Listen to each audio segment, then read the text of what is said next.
सुमनसः सर्वार्थानामुपक्रमे यन्नदास्युः तन्नमामि गजाननम्। समन्दहासां स्फुरदिन्दीवरलोचनाभिरामाम् अरविन्दसमानसुन्दरास्याम् अरविन्दासनसुन्दरीमुपासे। शरदिन्दुसुन्दररुचिश्चेतसि सा मे गिरां देवी अपहृत्य तमः सततमर्थानखिलान् प्रकाशयतु। श्रुतिस्मृतिपुराणानामालयं करुणालयं नमामि भगवत्पादशङ्करं लोकशङ्करं। व्यासाय विष्णुरूपाय व्यासरूपाय विष्णवे नमो वै ब्रह्मनिधये वासिष्ठाय नमो नमः। बालार्कप्रभमिन्द्रनीलजटिलं भस्माङ्गरागोज्ज्वलं शान्तं नादविलीनचित्तपवनं शार्दूलचर्माम्बरं ब्रह्मज्ञैः सनकादिभिः परिवृतं सिद्धैः समाराधितं दत्तात्रेयमुपास्महे हृदि मुदा ध्येयः सदा योगिभिः। सिद्धान्तवधूतचिन्तन श्री गुरुदेव दत्त। भारती करुणापात्रं भारती पदभूषणं भारती पदमारूढं भारती तीर्थमाश्रये। विद्या विनय संपन्नं वीतरागं विवेकिनं वन्दे वेदांत तत्त्वज्ञं विधुशेखर भारतीं। श्री सद्गुरु चरणारविन्दाभ्यां नमः। दिगंबरा दिगंबरा श्रीपादवल्लभ दिगंबरा दिगंबरा दिगंबरा श्रीपादवल्लभ दिगंबरा दिगंबरा दिगंबरा श्रीपादवल्लभ दिगंबरा दिगंबरा दिगंबरा श्रीपादवल्लभ दिगंबरा। అనసూయాత్రుల తపస్సు ఫలించి భువి వచ్చిన శ్రీ విష్ణువే దత్తుడు దంతుని కృపతో కల్గును సుఖములు ఇహ పరమందున నమ్మండి। దిగంబరా దిగంబరా శ్రీపాదవల్లభ దిగంబరా దిగంబరా దిగంబరా శ్రీపాదవల్లభ దిగంబరా। శ్రీ గురు చరిత్ర కామధేనువు కల్పవృక్షమన నిస్సందేహము ఇట్టి గ్రంథమును తమరందరును వినితరించుటకు వేగమెరండి। దిగంబరా దిగంబరా శ్రీపాదవల్లభ దిగంబరా దిగంబరా దిగంబరా శ్రీపాదవల్లభ దిగంబరా। అరణ్యమందున పడిన వానికి మార్గదర్శకుడు అండగా నిల్చును। భయంకరమ్మగు భవవనమ్మున గురువే అండగా నిల్చును సుమండి। దిగంబరా దిగంబరా శ్రీపాదవల్లభ దిగంబరా దిగంబరా దిగంబరా దత్తాత్రేయ దిగంబరా। దేవతలందరూ క్రుద్ధులు అయినను గురువే రక్షకుడౌ నిట నిజము। గురువే క్రుద్ధుడు అయినచో ఇలలో దేవతలెవ్వరు రక్షింపరులే। దిగంబరా దిగంబరా శ్రీపాదవల్లభ దిగంబరా దిగంబరా దిగంబరా దత్తాత్రేయ దిగంబరా। గురువే కరుణతో చూచిన చాలును సిద్ధులన్నీయు కరగతమౌనులే। అందుకు గురువును ఆశ్రయించమని బోధించను ఈ గ్రంథరాజము। దిగంబరా దిగంబరా శ్రీపాదవల్లభ దిగంబరా దిగంబరా దిగంబరా दत्त दिगंबर दत्त दिगंबर दत्त दिगंबर दत्त दिगंबर दत्त दिगंबर दत्त दिगंबर दत्त दिगंबर दत्त दिगंबर दत्त दिगंबर दत्त दिगंबर दत्त दिगंबर दत्त दिगंबर सद्गुरुनाथ भगवान की जय।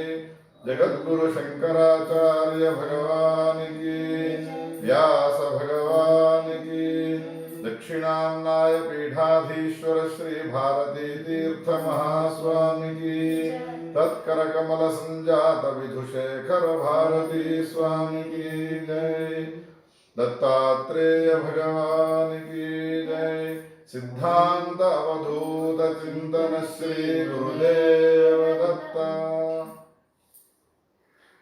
परम पावनమైన మన భారతదేశంలో అనేక రాష్ట్రాలు విరాజిల్లుతూ ఉన్నాయి. వాటన్నిటిలోకెల్లా మహారాష్ట్ర చాలా శ్రేష్టమైనటువంటి రాష్ట్రరాజ్యం. ఏ మహారాష్ట్రలోనైతే భక్తి తాను నాట్యం ఆడుతూ ఉంటుందో, వేదవ్యాసుడు పురాణాల్లో కూడా ఆ రాష్ట్రానికి సంబంధించిన మహిమను గురించి అపారంగా వర్ణించినాడు.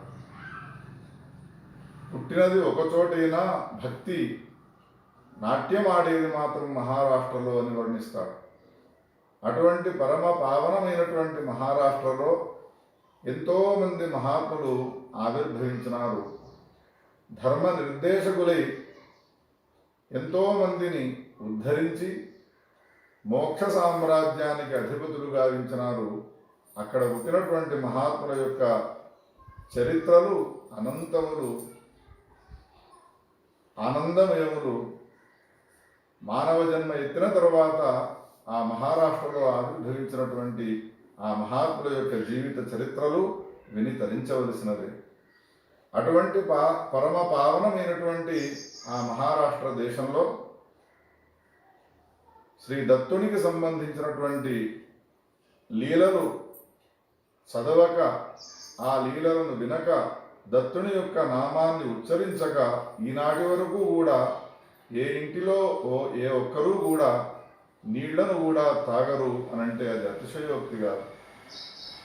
ఒక్కొక్క ప్రాంతంలో ఒక్కొక్క దేవతకు సంబంధించినటువంటి వైభవం గొప్పగా ఉంటుంది.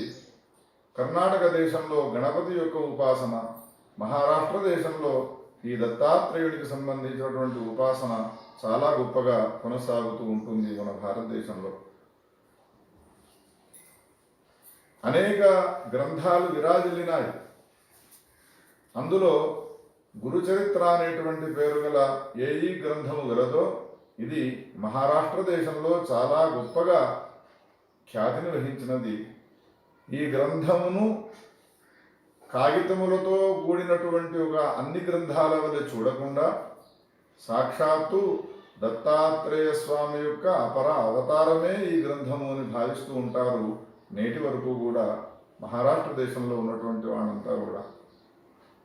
మహారాష్ట్రలో ఆవిర్భవించినటువంటి ఈ గ్రంథరాజము గురుచరిత్ర అంచెలంచెలుగా అనేక ప్రాంతాలకు సంచరించి అనేక ప్రాంతాల్లో ఉన్నటువంటి భక్తుల చేత కొనియాడబడుతూ పఠింపబడుతూ దత్తుని యొక్క అనుగ్రహాన్ని పొందుతూ ఉన్నారు ఈనాటి వరకు కూడా అనేక ప్రాంతాల్లో ఉన్నటువంటి భక్తులంతా కూడా. అటువంటి పరమ పావనమైనటువంటి గురుచరిత్ర అనేటువంటి గ్రంథాన్ని గురించి నాబోటి అల్పజ్ఞాని చెప్పడానికి పూనుకోవడం ఇది సాహసోపేతమైనటువంటి కార్యమే అయినప్పటికీ కూడా అనేక మంది గురుదేవతల యొక్క పరిపూర్ణ అనుగ్రహాన్ని పొంది ఈ గురుచరిత్ర అనేటువంటి పేరు గల ఈ గ్రంథాన్ని చెప్పడానికి నేను పూనుకుంటున్నాను లేదా సాహసం చేస్తున్నాను అని చెప్పవచ్చు. ఈనాటి నుండి చెప్పేటువంటి ఈ గురుచరిత్ర గ్రంథ ప్రవచనానికి ఏ విధమైనటువంటి విఘ్నాలు రాకుండా ఉండేందుకు గణనాథుడు విఘ్నాలన్నిటిని కూడా తొలగించి నిర్విఘ్నంగా ఈ ప్రవచనం కొనసాగేట్టుగా అనుగ్రహించాలి అని మొట్టమొదట ఆ గణపతి చరణాల విందాలకు సాష్టాంగ ప్రణామాలను సమర్పించుకుంటూ,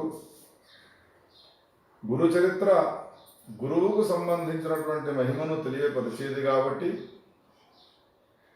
ఒక మనిషి జన్మించిన తర్వాత ఒకే గురువును ఆశ్రయించడం అనేటువంటిది సామాన్యంగా తటస్థించదు.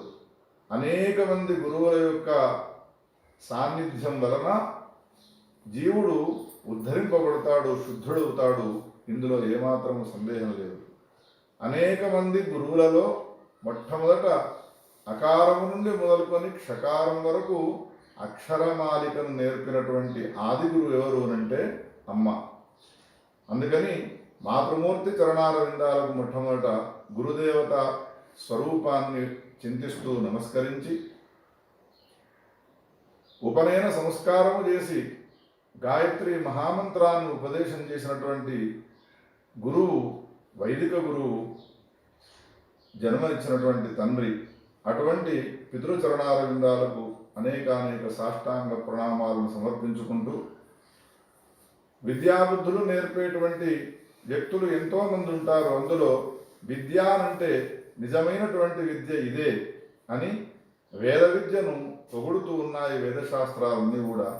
అటువంటి వేద విద్యను అనుగ్రహించినటువంటి మా గురువు గారి చరణాల విందాలకు అనేక సాష్టాంగ ప్రణామాలను సమర్పించుకుంటూ, శాస్త్రములో ఉన్నటువంటి విషయాలు ఈ విధంగా ఉంటాయి అని అన్ని శాస్త్రముల యొక్క స్పర్శను చేసి అనేక ప్రకరణ గ్రంథాలను, నాటకాంత సాహిత్యాన్ని మాత్రమే కాకుండా శ్రీ విద్యా విషయంలో పాదుకాంత దీక్షను ఒసగినటువంటి మహానుభావులు అస్మత్ గురువరేణ్యులు శ్రీ శాస్త్రుల విశ్వనాథ శాస్త్రి గారికి అనేక సాష్టాంగ ప్రణామాలను సమర్పించుకుంటూ, తర్కశాస్త్రాన్ని చెప్పినటువంటి గురువరేణ్యులు శ్రీ లక్ష్మీనరసింహ శాస్త్రి గారికి, వేదాంత శాస్త్రాన్ని ఉపదేశం చేసినటువంటి గురువరేణ్యులు శ్రీ కృష్ణ జోయిస్ మహోదయుల వారికి, మీమాంసా శాస్త్రాన్ని బోధించినటువంటి శ్రీ రామ్ భట్టర్ గారికి,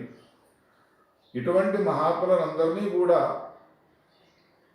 మా పైన నియోగించి వీరి సమీపంలో మీరు విద్యలు నేర్చుకోవాలి అని ఆదేశాన్ని జారీ చేసినటువంటి జగద్గురు సార్వభౌములు దక్షిణాన్నాయ పీఠాధీశ్వరులు శ్రీ భారతీ తీర్థ మహాస్వామి, తత్కరకమల సంజాతులు విధుశేఖర భారతీ స్వామి వారి చరణాల విందాలకు అనేక సాష్టాంగ ప్రణామాలను సమర్పించుకుంటూ, ఇంతమంది మహాత్ముల యొక్క అనుగ్రహాలు ఉన్న తరువాత గురుచరిత్ర గ్రంథాన్ని చెప్పడం అది కష్టతరం కాదేమో అని భావించి, అల్పజ్ఞుడనైనటువంటి నేను గురుమహిమను తెలియపరిచేటువంటి ఈ గురుచరిత్ర గ్రంథాన్ని గురించి ప్రవచనం చేయబోతూ ఉన్నాను.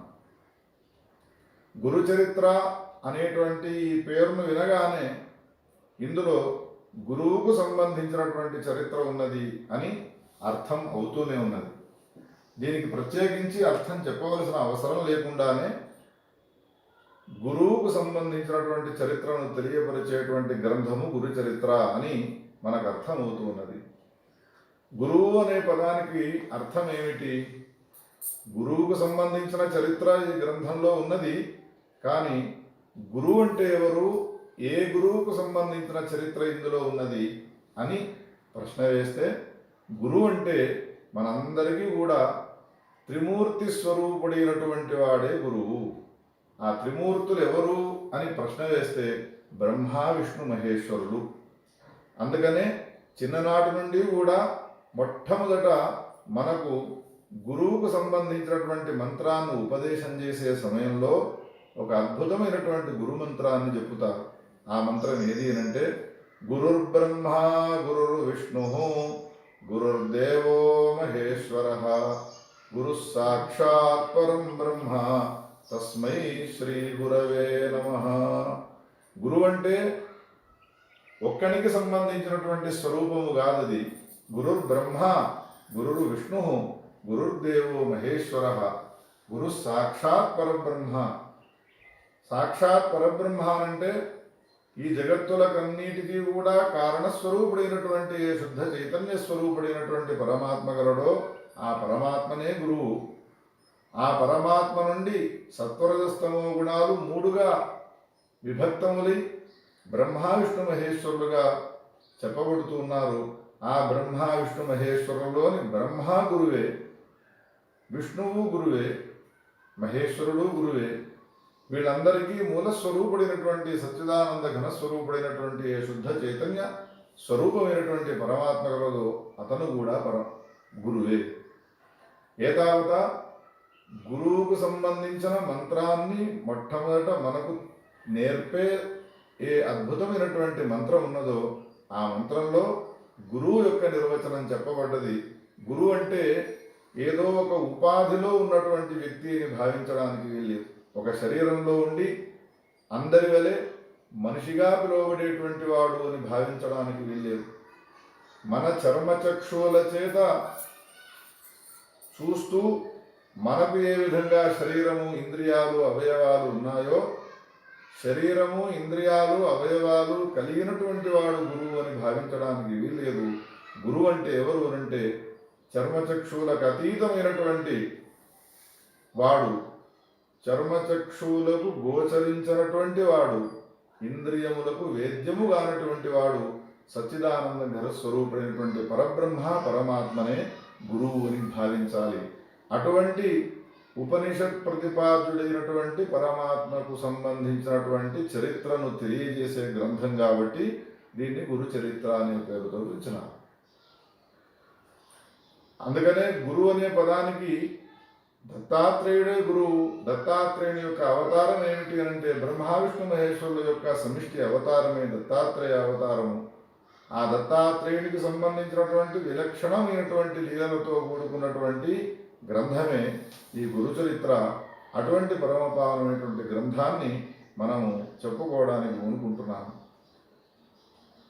ఈ గురు చరిత్ర అనేటువంటి పేరు గల ఈ గ్రంథము మరాఠీ భాషలో మొట్టమొదట గంగాధర సరస్వతి అనేటువంటి పేరు గల మహాపండితుడు దీన్ని రచించినాడు.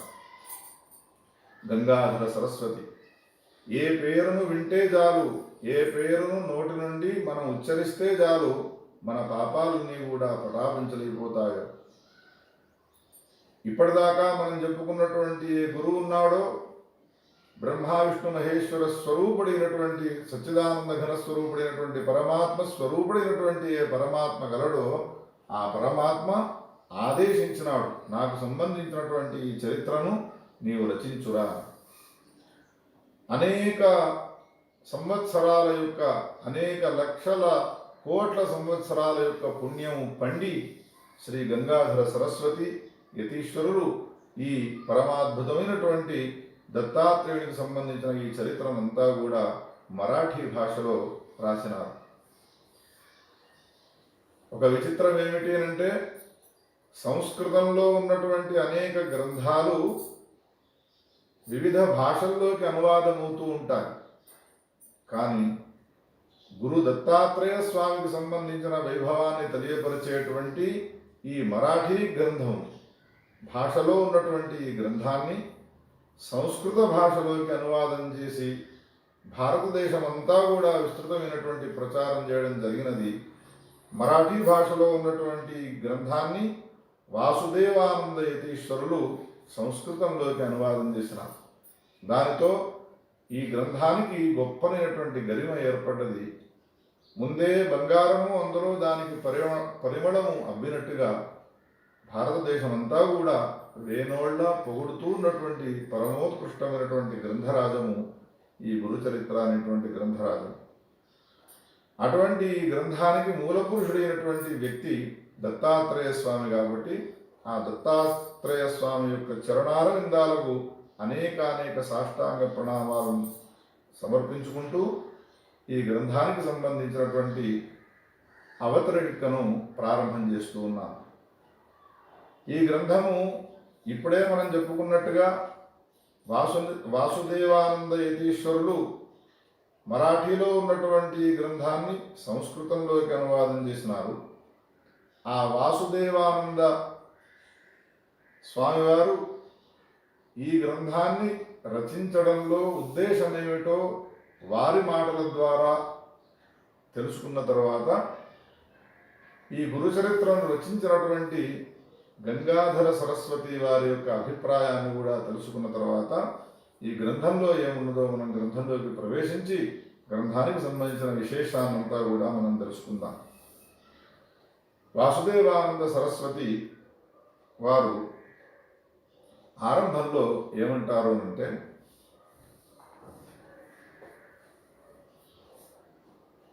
చాలా గొప్పనైనటువంటి పండితులు వారు. అనేక వేదాంగాలను వేదాంత శాస్త్రాన్నంతా కూడా అధ్యయనం చేసి అనుభవంలోకి తెచ్చుకున్నటువంటి మహాయతీశ్వరులు వారు. వారు ఏమంటారు అంటే, మందాంధకారంలో ఒక వంకరగా వేయబడ్డటువంటి ఒక తాడున్నది.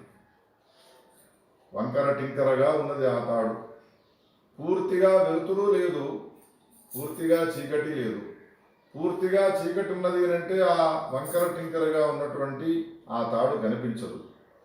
పూర్తిగా వెలుతురున్నది అని అంటే వెలుతురున్న తర్వాత ఇది తాడే అనేటువంటి విషయం మనకు గోచరం అవుతుంది. కానీ మందాంధకారంలో మసక చీకట్లో వంకర టింకరగా ఉన్నటువంటి ఏ తాడున్నదో ఆ తాడును చూసినటువంటి ఏ వ్యక్తి ఉంటాడో ఆ వ్యక్తి దాన్ని చూసి ఏమనుకుంటాడు అంటే ఇది పాము అని అనుకుంటాడు. వంకర టింకరగా ఉన్నటువంటి మసక చీకటిలో తాడును చూసి ఇది పాము అని అనుకుంటాడు. పాము అని అనుకున్న తర్వాత వాడు దానికి సంబంధించిన భయాన్ని కూడా పొందుతూ ఉంటాడు.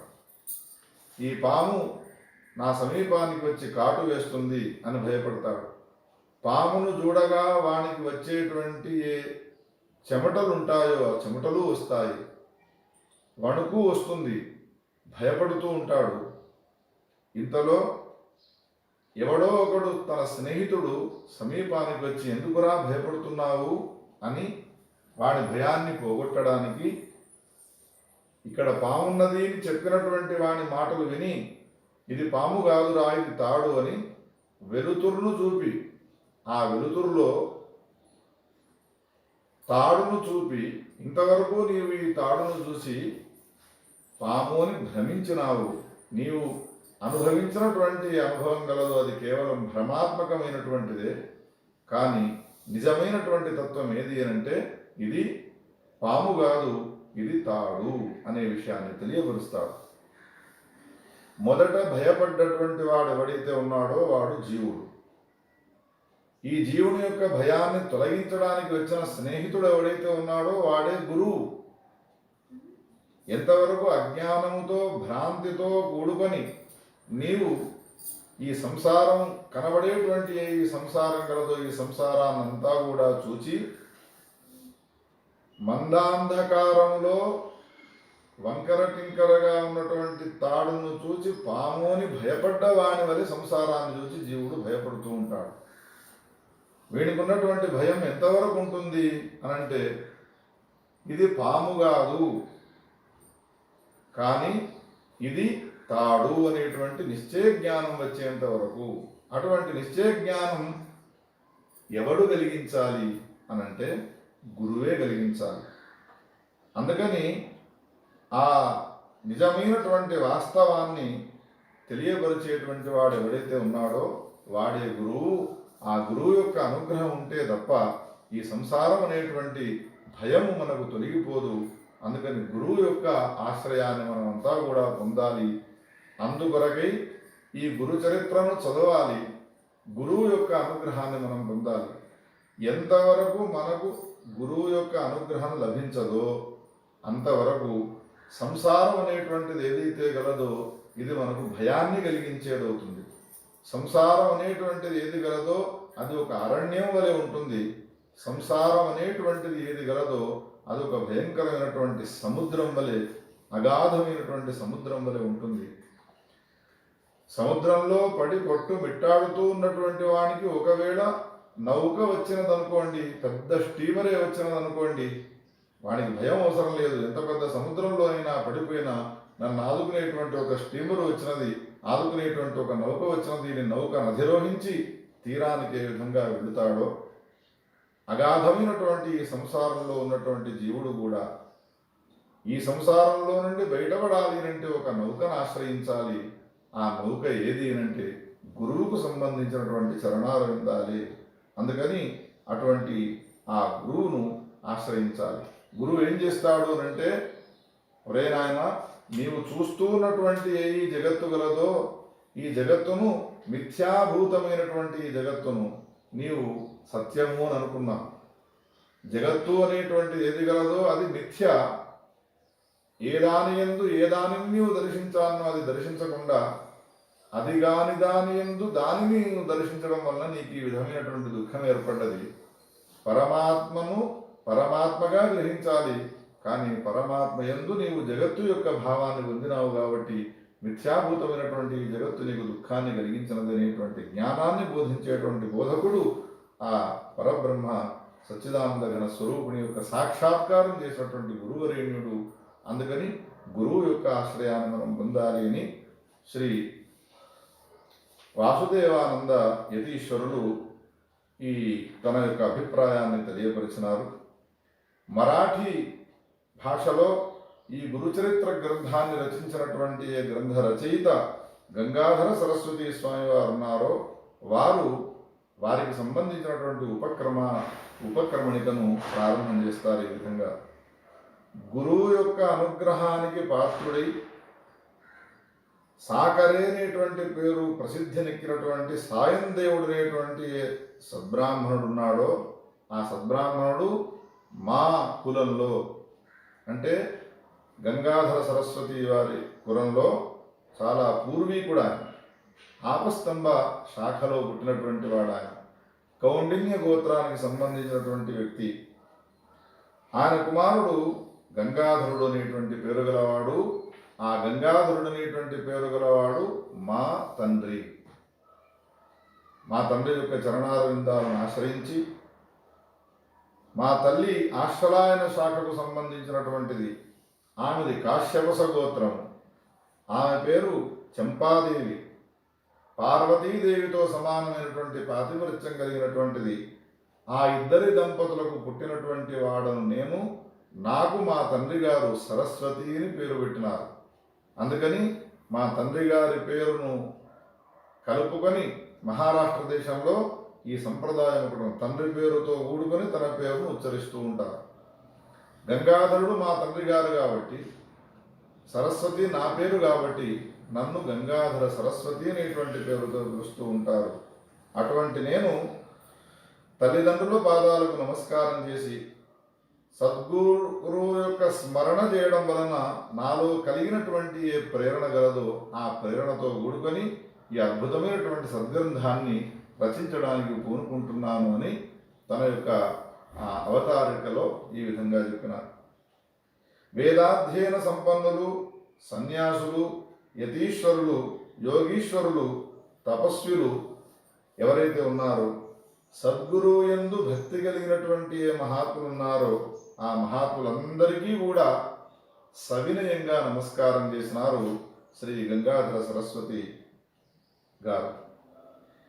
వాళ్లకు సంబంధించినటువంటి చరణాల కంటినటువంటి ధూళిని నేను శిరస్సున ధరించినటువంటి వాడిని. అంతేకాకుండా దత్తదేవుడు ప్రేరేపించి నాకు సంబంధించినటువంటి చరిత్రను నీవు రచించురా అని నాకు స్వప్నంలో సాక్షాత్కరించి ఈ కథను నీవు రాయాలి అని ఆదేశాన్ని ఇవ్వడం వలన ఆ అద్భుతమైనటువంటి కథను నేను రాయడానికి పూనుకుంటున్నాను.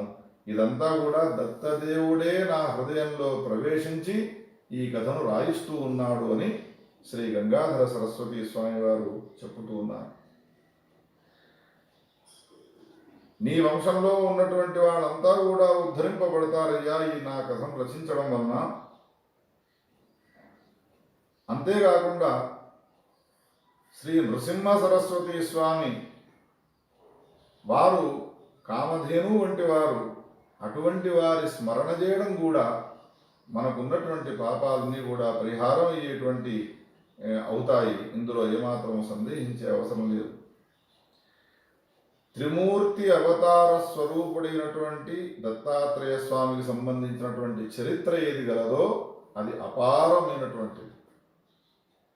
దాని గురించి వర్ణించాలి అంటే ఆకాశంలో ఎన్ని నక్షత్రాలు ఉన్నాయో లెక్క పెట్టవచ్చును, నేలపైన ఎన్ని ఇసుకరేణువులు ఉన్నాయో చెప్పవచ్చును. కానీ దత్తునికి సంబంధించినటువంటి ఏ లీలలు ఉన్నాయో వాటిని చెప్పాలి అంటే మాత్రము అది సాధ్యమయ్యేటువంటి పనిగానే కాదు. నిజానికి అటువంటి పరమ అద్భుతమైనటువంటి చరిత్రలో లీలలతో కూడుకున్నటువంటి కథ అయినప్పటికీ దత్తుని యొక్క ప్రేరణతో నేను ఈ కార్యాన్ని నిర్వహించగలుగుతున్నాను అని ఆయన యొక్క వినయాన్ని ప్రదర్శింపజేస్తూ ఈ మాటలు రాస్తాడు శ్రీ గంగాధర సరస్వతి. ఈ గ్రంథాన్ని ఎవరైతే సప్తాహ దీక్షతో పారాయణం చేస్తారో, ఎవరు ఏ కోరిక పెట్టుకొని ఈ గ్రంథాన్ని పారాయణం చేస్తారో వాళ్ళ కోరికలన్నీ కూడా ఈడేరుతాయి. ఇందులో ఏమాత్రము సందేహం లేదు. శ్రీ గంగాధర సరస్వతి వారు అంటారు, ఎవరికో చెప్పిన మాటలు కాదు, ఇది స్వానుభవంలో కూడా ఉన్నటువంటిదే. అల్పుడనైనటువంటి నేను దత్తునికి సంబంధించినటువంటి విశేషాలు లీలలను తెలియపరిచేటువంటి ఈ గ్రంథాన్ని రచిస్తూ ఉన్నాను అనంటే ఈ కథ ఎటువంటిది అనంటే కొన్ని ఉపమానాలు చెప్పినాడు ఇక్కడ. తేనెటీగ నుండి తేనె వస్తుంది. ఈగ చూస్తే ఈగ నల్లగా ఉంటుంది, దాని ఆకారము సుందరంగా ఉండదు. కానీ దాని నోటిలో నుండి వచ్చినటువంటి తేనె ఉన్నదో ఆ తేనె మాత్రం ఎంతో రుచికరంగా ఉంటుంది. నేను పండితులను గాను, నా రూపము సక్రమంగా లేదు, కానీ నా నోటి నుండి వచ్చిన ఏ దత్త కథ గలదో, దత్తాత్రేయ స్వామికి సంబంధించిన కథ గలదో అది అమృతం వలె ఉంటుంది. అందుకని హే భక్తులారా, ఆ కథామృతాన్ని ఆస్వాదించండి అంటారు. అంతేకాదు, ముత్యపు చిప్ప, కైచిప్ప అంటారు మన ప్రాంతంలో. ఆ కైచిప్పలో నుండి ముత్యం వస్తుంది. ముత్యపు చిప్ప సుందరంగా ఉండదు, దానికి గౌరవం ఉండదు. ముత్యాన్ని తీసుకొని దాన్ని అవతల పారవేస్తారు. కానీ లోపల ఉన్నటువంటి ముత్యము ఎంతో వెలగలిగినటువంటిది. ముత్యపు చిప్పలో నుండి ముత్యము వచ్చినట్టుగా నా నోటి నుండి ఈ కథ వస్తుంది. నేను మీకు ప్రధానమైన వ్యక్తిని కాకపోయినప్పటికీ నా నోటి నుండి వచ్చేటువంటి ఈ కథను ముత్యం వల్ల మీరు స్వీకరించండి, ఆదరించండి, గౌరవించండి అని అంటారు. ఇంకొక ఉపమానం కూడా చెప్తారు ఈ సందర్భంలో. ఏమంటారు అంటే, కాకులు ఏం చేస్తాయి అంటే రావి చెట్టు పైన వాలి ఆ రావి చెట్టుకు కాసినటువంటి కాయలను తింటారు. తిన్న తర్వాత అటు ఇటు సంచారం చేస్తూ బంగళాలపైన లేదా పెద్ద పెద్ద బురుజులపైన వాలి రెట్ట వేస్తారు. వేసిన తర్వాత వాటి మలము నుండి వచ్చినటువంటి బీజములు ఉంటాయో బీజములతో వృక్షాలు ఆవిర్భవిస్తాయి. ఒకవేళ అదే కనుక కాకపోయినట్టయితే మన ఇళ్లపైన మనం రావి చెట్టుకు సంబంధించిన విత్తులు తెచ్చి పెడతామా? ఇళ్లపైన బురుజులపైన రావి చెట్లు ములుస్తూ ఉంటాయి. అవి ఎట్లా ములుస్తాయి అంటే, కాకి ఆ పండ్లను తిని రెట్ట వేయడం వలన ఆ విత్తుల నుండి ఆవిర్భవించిన కాకి రెట్ట వలన వచ్చినటువంటి ఆ వృక్షము, అశ్వత్థ వృక్షాన్ని అందరూ గౌరవిస్తారు, ప్రదక్షిణలు చేస్తారు, దానికి దూరం నుండి నమస్కారం చేస్తారు. పద్మ మహాపురాణంలో అశ్వత్థ వృక్షానికి సంబంధించిన మహిమ అపారంగా వర్ణింపబడ్డది. ఇందులో కూడా గురుచరిత్రలో అశ్వత్థ వృక్షానికి సంబంధించినటువంటి వైశిష్ట్యాన్ని తెలియపరుస్తాడు ముందు. ఏతావత కాకి పనికిరానిది అయినప్పటికీ, కాకిని ఒకవేళ తాకిన కాకి మన ఇంటిలో ప్రవేశించిన ప్రాయశ్చిత్తాలు చేసుకునేటువంటిదే అయినప్పటికీ, అటువంటి కాకి రెట్టలో నుండి ఆవిర్భవించినటువంటి ఏ వృక్షం ఉంటుందో దానికి ఏ గొప్పతనం మనం ఆపాదిస్తామో, గౌరవంగా మనం చూస్తూ ఉంటామో, అదేవిధంగా నేను పనికిరాని వాడని అయినప్పటికీ నా నోటి నుండి వచ్చినటువంటి గురు చరిత్ర గలదో, ఈ కథ గలదో, అది కాకిరెట్ట నుండి వచ్చినటువంటి ఒక అశ్వత్థ వృక్షం వలె మీరు భావించి ఈ కథను శ్రవణం చేయండి అని అంటాడు. ఎంత అద్భుతమైనటువంటి ఉపమానాలు చెప్పినాడు. అందుకని ఒక అశ్వత్థ వృక్షం మనకున్నటువంటి శరీర రోగాలను, మానసిక రోగాలను తొలగిస్తుందో, మన కోరికలనన్నిటిని కూడా ఈడేరుస్తుందో, ఆదిత్యాది నవగ్రహముల వలన వచ్చేటువంటి ఎన్ని రకాలైనటువంటి దోషాలు, ముఖ్యంగా శని దోషాలు ఉన్నాయో ఆ దోషాలన్నిటిని కూడా ఒక అశ్వత్థ వృక్షం తొలగిస్తుందో, నా నోటి నుండి జాలువారినటువంటి ఈ దత్తకథ కూడా, ఈ గురుచరిత్ర అనేటువంటి పేరు గల ఈ గ్రంథమును కూడా అధ్యయనం చేసిన, ఈ గురుచరిత్ర గ్రంథ పారాయణాన్ని చేసిన మనకు వచ్చే ప్రయోజనం ఏమిటి అంటే అంత అద్భుతమైనటువంటి ప్రయోజనం. కోరిన కోరికలన్నీ కూడా ఈడేరుతాయి, ఇందులో ఏమాత్రము సందేహించే అవసరం లేదు అని అద్భుతమైనటువంటి పీఠికను వర్ణించి ఆ తర్వాత కథలోకి ప్రవేశిస్తాం. దిగంబరా దిగంబరా వల్లభ దిగంబరా, దిగంబరా దిగంబరా శ్రీపాద వల్లభ దిగంబరా, శ్రీపాద వల్లభ దిగంబరా, సిద్ధాంతావధూత చింతన శ్రీ గురుదేవ దత్త. గంధర్వ నగరం అనే పేరు గల ఒక నగరం. ఆ నగరంలో శ్రీ నృసింహ సరస్వతి స్వామివారు అని ఒక అద్భుతమైనటువంటి సాధకుడు, ఒక అద్భుతమైనటువంటి సిద్ధుడు, మహాజ్ఞాని, దత్తుని యొక్క అపరావతారం అక్కడ ఉన్నది అని తెలుసుకొని లోకంలో ఉన్నటువంటి అనేక ప్రాంతాల్లోని భక్తులంతా కూడా వారి దర్శనాన్ని చేసుకోవాలి, వారికి సంబంధించినటువంటి కరుణా పూరితమైనటువంటి కటాక్షాలు మా పైన పడాలి అనేటువంటి ఉద్దేశంతో దేశ దేశాల్లో ఉన్నటువంటి భక్తులంతా కూడా ఆ గంధర్వ నగరంలో ఉండేటువంటి శ్రీ నృసింహ సరస్వతి స్వామి వారి దర్శనం కోసమై వస్తూ ఉండేవారు. ఎందరికో అనేక జన్మలలో చేసినటువంటి సుకృతం ఉండడం వలన వారికి దర్శనాన్ని ఇచ్చి కొంతమందికి, కొందరితో సంభాషించి ఇంకొందరిని ముట్టుకొని ఇంకొందరిలో శక్తిపాతాన్ని చేసినటువంటి వాడై ఎందరినో ఉద్ధరిస్తూ ఉన్నాడు. ఇట్లా లోకంలో ఉన్నటువంటి వాళ్ళందరూ కూడా ఒకరి ద్వారా ఇంకొకరు, ఇంకొకరి ద్వారా ఇంకొకరు తెలుసుకుంటూ వారికి సంబంధించినటువంటి ఖ్యాతినంతా కూడా దశ దిక్కులలో ప్రచారం చేస్తూ ఉన్నారు. అటువంటి దశలో నామధారకుడు అనేటువంటి పేరు గల ఒక బ్రాహ్మణుడు ఎన్నో కష్టాలను అనుభవిస్తూ ఉన్నాడు. ఆయన చేసినటువంటి ఏ పని కూడా అసలు సక్రమంగా జరగడం లేదు. ఏది తలుస్తాడో తలిచిందల్లా ప్రతీది ఆటంకంతో కూడుకొని ఉంటుంది. సంసారంలో సుఖం లేదు, ఆనందం లేదు, శారీరకమైనటువంటి రుగ్మతలు ఉన్నాయి, ఏ ఒక్కరూ సహకరించే వాళ్ళు లేరు. ఈ విధంగా కొట్టుమిట్టాడుతూ ఉన్నటువంటి వాడై నాకేదైనా సద్గతి గలదా అని ఎదురు చూస్తూ ఉన్నటువంటి నామధారకునికి ఎవరో చెప్పినారు, గంధర్వపురంలో శ్రీ నృసింహ సరస్వతి స్వామివారి దగ్గరికి వెళ్ళవయ్యా, నీకంతా కూడా మేలు జరుగుతుంది అని. ఆ మాటను విన్న తర్వాత ఈ నామధారకుడు గంధర్వ నగరం కోసమై ప్రయాణమై వెళుతూ ఉన్నాడు. వెళ్ళే సమయంలో మార్గ మధ్యంలో ఆ గురువును గురించి ఎన్ని రకాలైనటువంటి ఊహలు ఊహించుకున్నాడో అదంతా వర్ణిస్తాడు. ఈ సందర్భంలో ఏమనుకుంటూ ఉన్నాడు ఈ నామధారకుడు అని అంటే, హే గురువర్య, హే నృసింహ సరస్వతి గురుస్వామి, లోకంలో ఉన్నటువంటి వాళ్ళందరి కష్టాలు నీవు తీరుస్తూ ఉన్నావు. కానీ నీ గురించి విన్న తర్వాత నీ నామాన్ని ఇంతకాలం నుండి స్మరిస్తూ ఉన్నా కానీ నా కష్టాలను ఎందుకు తీర్చవయ్యా నీవు? ఒకవేళ నాకున్నటువంటి కష్టాలు తీర్చడానికి వీలు లేనటువంటివి ఉన్నాయా? ఎందుకు ఇంత ఉపేక్ష చేస్తూ ఉన్నావు? మిగతా వాళ్ళందరినీ కూడా ఉద్ధరిస్తూ నామధారకుడనేటువంటి నన్ను ఎందుకు నీవు ఇంకా ఉద్ధరించకుండా ఉపేక్ష చేస్తూ ఉన్నావయ్యా?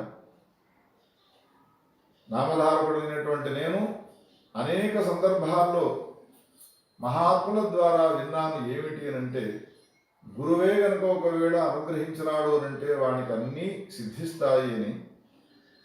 అందుకని నేను నృసింహ సరస్వతి అయినటువంటి తమరిని గురువుగా ఎన్నుకున్నాను.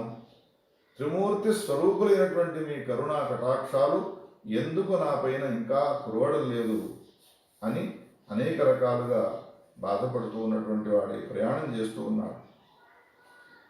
ఈ విధంగా నాపైన నీవు ఉపేక్ష చేస్తూ ఉన్నావు, అందరినీ కరుణిస్తూ ఉన్నావు. నన్ను ఉపేక్ష చేయడంలో గల కారణం ఏమిటి? నేను అసలు నా దుఃఖాలను పోగొట్టుకునేందుకు సమర్థుడను కాన తమరికి సంబంధించినటువంటి కృపాకరుణ కటాక్షాలు నాపైన పడవా అని నిరాదరణతో నిస్సహాయతతో కూడుకున్నటువంటి వాడి అనేక రకాలైనటువంటి భావతరంగాలను పొందుతున్నటువంటి వాడి ప్రయాణాన్ని చేస్తూ ఉన్నాడు. అంతేకాకుండా ఎవరైనా లోకంలో ఒక గురువు ద్వారా లేదా ఒక దేవత ఉపాసన ద్వారా ఫలాన్ని పొందాలి అని అంటే అనేక జన్మలలో చేసినటువంటి పాపాలుంటాయి. ఆ పాపాలు తొలగిపోతే కానీ దేవతలు కానీ గురువులు కానీ అనుగ్రహాన్ని ఇస్తారు అని అంటారు. నేను చేసినటువంటి జన్మాంతరాల యొక్క పాపాలు ఇంకా తొలగిపోలేదా స్వామి? హే నృసింహ సరస్వతి, ఎందుకు నాకు నీకు సంబంధించినటువంటి కరుణ నా పైన పడడం లేదు అని అనేక రకాలుగా బాధపడుతూ ఉన్నాడు. ఒకవేళ నీవు నా పైన కోపానికి వచ్చినావా? గురువైనటువంటి నీవు నా పైన కోపానికి వస్తే నా పరిస్థితి ఎట్లా ఉంటుంది అంటే, జన్మనిచ్చినటువంటి తల్లికి బిడ్డ పైన కోపానికి వస్తే ఆ బిడ్డ బ్రతకగలుగుతుందా స్వామి? బిడ్డ ఎన్ని రకాలైనటువంటి తప్పులు చేసినా కానీ వాటన్నిటినీ లెక్క పెట్టకుండా తల్లి ఏ విధంగా బిడ్డను ఆదరిస్తుందో, పెంచుతుందో, కరుణను కురిపిస్తుందో, నీకు నేను కొడుకుతో సమానమైనటువంటి వాడును. అందుకని నాకు నీవు తండ్రివి, నాకు నీవు తల్లివి, నాకు నీవు గురుడవు, అన్నీ అయినటువంటి నిన్ను ఆ విధంగా భావిస్తూ ఉన్నాను. అటువంటి భావనతో కూడుకున్నటువంటి స్మరణను, చింతనము నిరంతరం నీ గురించి చేస్తూ ఉన్నప్పటికీ కూడా ఎందుకు నన్ను నీవు అనుగ్రహించడం లేదయ్యా అని ఈ విధంగా చాలా బాధపడుతూ ఉన్నటువంటి వాడై గంధర్వపురం దగ్గరికి వెళ్ళి అక్కడ ఒక చెట్టు కింద పడుకోనున్నాడు. ఇక ఆయనకు నా పైన కరుణ వెలగదు, ఇంత దూరం వచ్చినా కానీ గంధర్వపురాన్ని అంతా వెతికినప్పటికీ కూడా ఈ స్వామివారు నాకు దర్శనాన్ని ఇవ్వలేదు అని బాధపడుతున్నటువంటి సమయంలో అలసిపోయి ఉన్నాడు. ప్రయాణం చేసి ఓ చెట్టు కింద కూర్చోన్నాడు. ఇంతలో నిద్ర వచ్చినది. ఆ నిద్రలో కూడా గురువు యొక్క స్మరణనే చేస్తూ ఉన్నాడు. జాగ్రత్త కాలంలో ఏ విధమైనటువంటి చింతనను మనం చేస్తూ ఉంటామో అదే స్వప్నంలో కూడా కలుగుతుంది. ఈ విధంగా జాగ్రత్తలో నిద్ర లేచినప్పటి నుంచి పడుకునేంత వరకు గురువు యొక్క స్మరణ చేస్తూ ప్రయాణమై గంధర్వ నగరానికి వచ్చినాడు. కాబట్టి నృసింహ సరస్వతి వారి యొక్క స్మరణ చేస్తూ ఉన్నటువంటి ఆయన నిద్రలోకి పోయినాడు. స్వప్నంలో ఆయనకు ఒక విచిత్రమైనటువంటి వ్యక్తి దర్శనాన్ని ఇచ్చినాడు. ఎట్లా ఉన్నాడు ఆయన? భక్తుల పాలిట కామధేనువై ఉన్నాడు. అవధూత వేషాన్ని ధరించినటువంటి వాడి ఉన్నాడు. జడలు, విభూతి, పులి చర్మము మొదలైనటువంటి వాటితో కూడుకున్నటువంటి వాడి కనిపించగానే దేదీప్యమానంగా వెలిగిపోతూ ఉన్నటువంటి ఆ అవధూత స్వరూపాన్ని దర్శించినటువంటి వాడి దీర్ఘదండ ప్రణామాన్ని చేసినాడు. తన కళ్ళ వెంబడి కారుతూన్నటువంటి అశ్రుధారలతో ఆయన పాదాలను కడిగినాడు. నా జీవితం ధన్యమైనది అని సంతోషపడ్డాడు. హృదయం అంతా శాంతించినది. తన గ్రామం నుండి బయలుదేరి ఆతురతతో వస్తూ వచ్చే సమయంలో నాపైన నీ కరుణ కలగదా అని బాధపడుతూ వచ్చినటువంటి అతనికి స్వప్నంలో ఈ అవధూత రూపంలో దర్శనం సాక్షాత్కారం కాగానే ఇక్కడ లేని ఆనందాన్ని, సంతోషాన్ని పొందినాడు. హృదయం అంతా కూడా ఒక్కసారి శాంతి అయిపోయినది. ఆ స్వప్నంలో కనబడ్డటువంటి అవధూత స్వరూపం గలదు. ఆ అవధూత స్వరూపాన్ని హృదయంలో అదే విధంగా ప్రజలపరుచుకున్నాడు. ఆ సాక్షాత్కరించినటువంటి ఏ వ్యక్తి గలడో అవధూత సమీపానికి వచ్చినాడు. నామధారకుణ్ణి పిలిచి తన పంచలో ఉన్నటువంటి విభూతిని వేసి విభూతిని ధరింపజేసినాడు, విభూతిని పెట్టినాడు. నెత్తిపైన చెయ్యి పెట్టి చేతితో నెత్తిని నిమిరినాడు, ఆశీర్వాదం చేసినాడు. ఇంతలో ఆయనకు తెలివి వచ్చినది. లేచి చూసే వరకు ఎక్కడ కూడా ఆ స్వప్నంలో కనబడ్డటువంటి అవధూత గలడో ఆ అవధూత కనిపించడం లేదు నామధారకునికి. ఆశ్చర్యపోయి ఎంత చుట్టూ చూచినాడు, ఎక్కడా కూడా కనిపించలేదు. అప్పుడు ఈ నామధారకుడు ఏమనుకున్నాడు అంటే, నాకు ఏ గురువు యొక్క దర్శనం కావాలి నేను బయలుదేరి వచ్చినానో ఆ గురువు ఈ గంధర్వపురంలో నాకు స్వప్న సాక్షాత్కారం ఇచ్చినాడు అని సంతోషపడ్డటువంటి వాడై ఆయనను అన్వేషించడం ప్రారంభించినాడు ఆ నగరంలో. సిద్ధాంతవధూత చింతన శ్రీ గురుదేవదత్త దిగంబర దిగంబర శ్రీపాదవల్లభ దిగంబర దిగంబర దిగంబర శ్రీపాదవల్లభ దిగంబర. స్వప్నంలో జడలు విభూతి పులితోలు ధరించి దర్శనమిచ్చినటువంటి ఏ ఆ మూర్తి గలడో ఆ మూర్తిని మనస్సులో అట్లానే పరుచుకున్నాడు ఈ నామధారకుడు. అటువంటి వాడిని నేను స్వప్నంలో చూచినాను, సాక్షాత్తుగా దర్శించాలి అనేటువంటి కుతూహలంతో కూడుకున్నాడు. ఒక మనిషిలో గట్టి పట్టుదల ఉన్నది అంటే ఆ పట్టుదల తప్పకుండా వాడి సంకల్పాన్ని నెరవేర్చేట్టుగా చేస్తుంది. పట్టుదల అనేటువంటిది లేదు అనంటే వాడు ఏదీ సాధించలేడు లోకంలో. అందుకని పట్టుదలతో కూడుకున్నటువంటి ఆ నామధారకుడు స్వప్న సాక్షాత్కారమైనటువంటి ఆ అవధూతను నేను ప్రత్యక్షంగా దర్శించాలి అని సంచారం చేస్తూ ఉన్నాడు. నిద్రను మానినాడు, ఆహారాన్ని స్వీకరించడం లేదు, నిరంతరం అదే చింతన చేస్తూ గురువు యొక్క స్మరణ చేస్తూ ఉన్నటువంటి వాడై సంచారం చేస్తూ ఉన్నాడు. ఇంతలో స్వప్నంలో కనబడ్డటువంటి ఏ అవధూత గలడో ఆ అవధూత ఈ నగరంలో ఆయనకు దర్శనాన్ని ఇచ్చినాడు. సమీపం దాకా వెళ్ళినాడు. శరీరం అంతా కూడా గగుర్పాటు కలుగుతున్నది, కంఠం గద్గదమైపోయినది, కళ్ళ వెంబడి అశ్రుధారలు గారుతున్నాయి, శరీరం అంతా కూడా పులకాంకురాలు వచ్చినాయి. దీర్ఘదండ ప్రణామం చేసినటువంటి వాడై నమస్కారం చేసి ఒక మాట అన్నాడు, హే ప్రభు, నీవు గురువర్యుడవు, నాకు నీవే నాకు తల్లివి, నీవే నాకు తండ్రివి, నీవే నా పోషకుడవు, నా ఆచార్యుడవు, నాకు సంబంధించిన సమస్తము నీవే ఉన్నావు. గురువు దగ్గరికి వెళ్ళినప్పుడు శిష్యుడు ఈ విధమైనటువంటి భావాన్ని పొందాలి. భగవంతుని సమీపానికి వెళ్ళినా నీవే తప్ప ఇతఃపరం బెరగా. దీన్ని ఏమంటారు అంటే అనన్య భావముతో శరణాగతి పొందడం.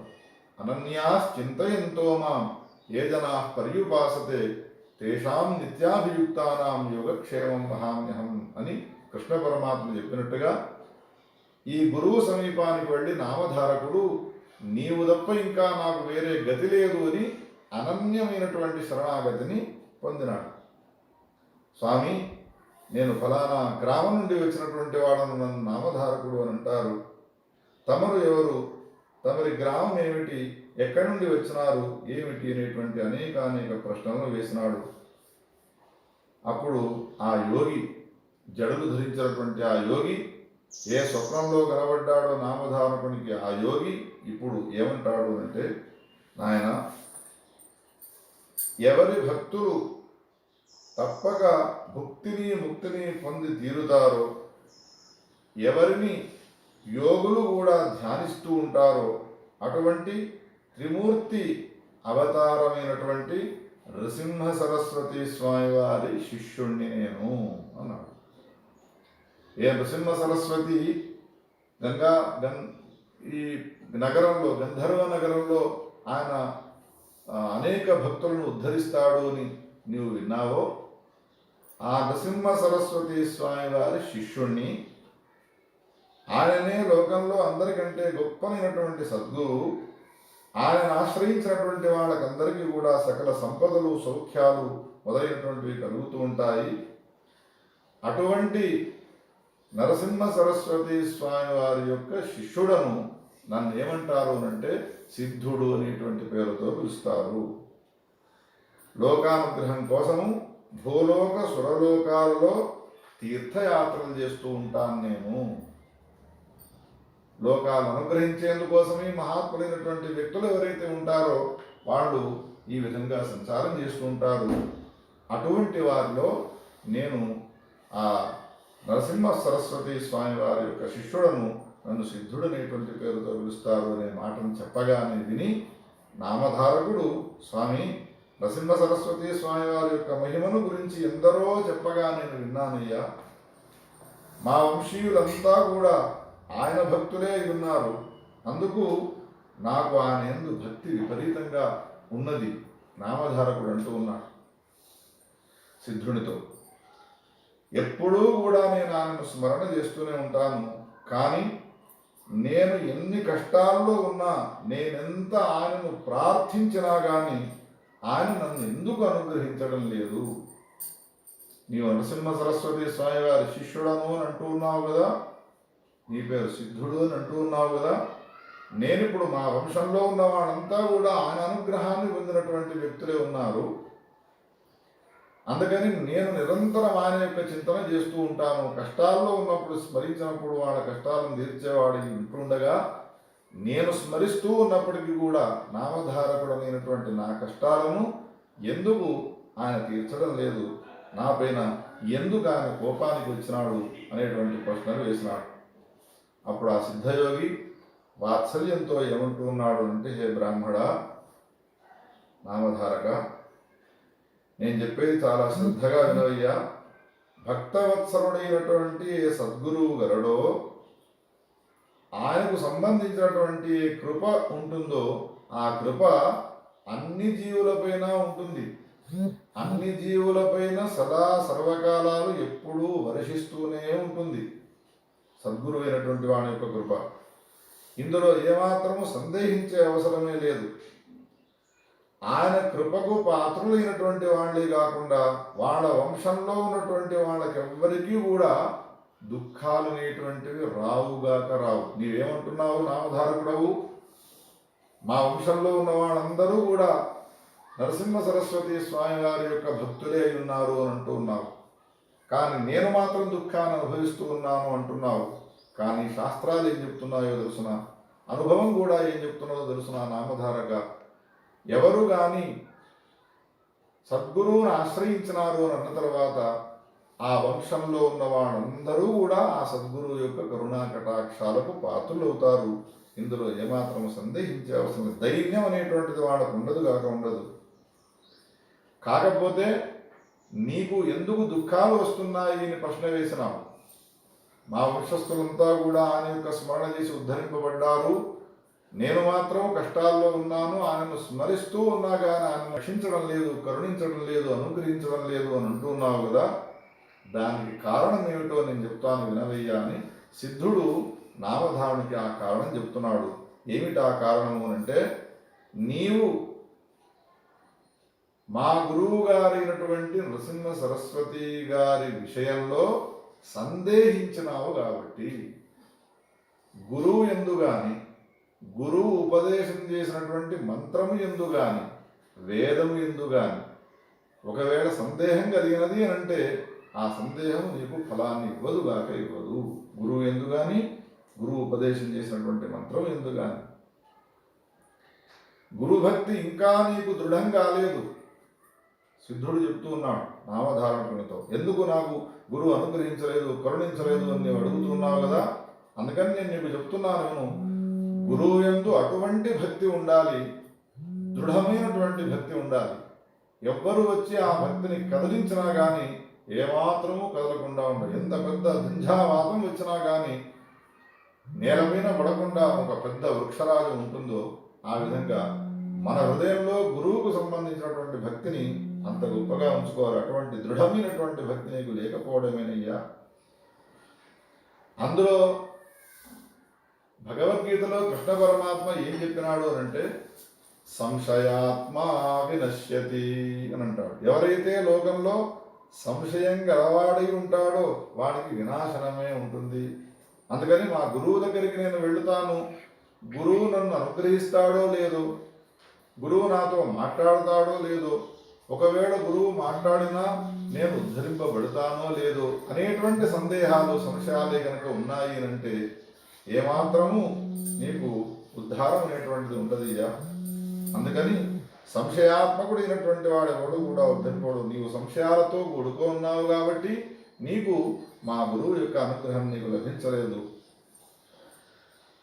గురువు త్రిమూర్తి స్వరూపం. ఇక్కడ మళ్ళీ చెప్తున్నాడు, గురువు త్రిమూర్తి స్వరూపం. బ్రహ్మ విష్ణు రుద్రులు ఎవరైతే ఉన్నారో ఆ ముగ్గురు యొక్క స్వరూపమై ఉన్నాడు. ఒకవేళ బ్రహ్మ విష్ణు మహేశ్వరులు ముగ్గురు కూడా కోపానికి వచ్చిన జీవుని పైన, బ్రహ్మ విష్ణు మహేశ్వరులు నీ పైన కోపానికి వచ్చి సుదర్శనము త్రిశూలము మొదలైనటువంటి ఆయుధాలను ప్రయోగిస్తున్నారా, నీవు భయపడాల్సిన అవసరం లేదు. గురువునైనటువంటి నిన్ను నీవు ఆశ్రయించినావు కాబట్టి బ్రహ్మ విష్ణు మహేశ్వరుల యొక్క కోపాన్ని కూడా నేను నీకు లేకుండా చేస్తాను, వాళ్ళ నుండి నేను రక్షిస్తాను అని అంటాడు సద్గురువు. కానీ ఒకవేళ గురువే గనక కోపానికి వచ్చినాడు అనంటే బ్రహ్మ విష్ణు మహేశ్వరులు కూడా గురువు యొక్క కోపాన్ని తొలగించలేరు. అటువంటి బ్రహ్మ విష్ణు మహేశ్వరుల యొక్క స్వరూపమైనటువంటి గురువును ఎట్టి పరిస్థితుల్లో కూడా శంకించకూడదు, సంశయించకూడదు. ఎవరికైతే గురువు యొక్క అనుగ్రహాన్ని పొందాలనేటువంటి కోరిక ఉంటుందో అటువంటి వాడు మాత్రం గురువును సంపూర్తిగా నమ్మాలి అనే ఈ మాటను చెప్పినాడు. చెప్పగానే విని నామధారకుడు సిద్ధుణ్ణి ఏమడుగుతున్నాడు అంటే, స్వామి సద్గురువు త్రిమూర్తి స్వరూపము అని అంటూ ఉన్నావు, బ్రహ్మ విష్ణు మహేశ్వరుల యొక్క స్వరూపము అని అంటూ ఉన్నావు, ముగ్గురు యొక్క స్వరూపం ఎట్లా అయినాడు అని ప్రశ్న వేయగా అప్పుడు సిద్ధుడు నామధారకునికి ఈ విధంగా సమాధానం చెప్తున్నాడు. జగత్తు యొక్క సృష్టి కంటే పూర్వం జగత్తులో ఆ పాటికి ఏ వస్తువులు లేవు. నామధారక సిద్ధుడు చెప్తున్నాడు. అప్పుడు పరమాత్మ ఒక్కడే ఉన్నాడు. ఆ ఒక్కడే ఉన్నటువంటి పరమాత్మ ఏం చేసినాడు అంటే ఒక సంకల్పాన్ని చేసినాడు. ఏమని సంకల్పం చేసినాడు? ఒక్కడనైన నేను అనేకం కావాలి, ఒక్కడనై ఉన్నటువంటి నేను అనేకం కావాలి. తదైక్షత బహుశ్యాం ప్రజాయేతి, అనేకం కావాలి అని అనుకున్నాడు. ఆ ఒక్కడే అనేకం కావాలి అని అనుకున్నటువంటి ఆ పరమాత్మ ఈనాడు మనం చూస్తూ ఉన్నటువంటి ఎన్ని రకాలైనటువంటి వస్తువులు ఉన్నాయో ఆ వస్తువుల యొక్క స్వరూపంగా పరిణమించినాడు, మారిపోయినాడయ్యా. సృష్టి స్థితి లయాలనేటువంటివి ఏవైతే ఉన్నాయో ఈ మూడు కూడా ఆయన్నే చేస్తాడు, పరమాత్మని. ఆయనలో ఉన్నటువంటి సత్వగుణము రజోగుణము తమోగుణం అనేటువంటి మూడు గుణాలను ప్రకృతి అనే పేరుతో పిలుస్తారు. ప్రకృతి స్వరూపములైనటువంటి ఈ మూడు గుణాలతో కూడుకొని ఈ జగత్తులకన్నిటికీ సంబంధించినటువంటి సృష్టి స్థితి సంహారాలను చేసినాడు. ఆ పరమాత్మ సృష్టి చేసే సమయంలో రజోగుణంతో కూడుకొని ఉంటాడు. ఆయనను బ్రహ్మ అనే పేరుతో పిలిచినారు. పరిపాలన చేసే సమయంలో సత్వగుణంతో కూడుకొని ఉంటాడు. ఆయనను విష్ణు అనే పేరుతో పిలిచినారు. సంహారం చేసే సమయంలో తమో గుణంతో కూడుకొని ఉంటాడు. ఆయనను రుద్ర అనేటువంటి పేరుతో పిలిచినారు. గుణముల యొక్క భేదాన్ని అనుసరించి బ్రహ్మ విష్ణు మహేశ్వరులు అనేటువంటి ముగ్గురిని ముగ్గురుగా పిలుస్తూ ఉన్నాం. కానీ ఈ ముగ్గురికి మూలమైనటువంటి స్వరూపం ఏదైతే ఉన్నదో చైతన్య స్వరూపము, అది మాత్రం ఒక్కటే అనే విషయాన్ని గమనించు. ఆ చైతన్య స్వరూపం ఎవరు అంటే అతనే సద్గురువు. దేవతలు కోపించినా సద్గురువు రక్షించగలరు అన్నారు కదా, అది ఎట్లా సాధ్యమవుతుందయ్యా? దానికి తార్కాణం ఏదైనా ఉన్నదా?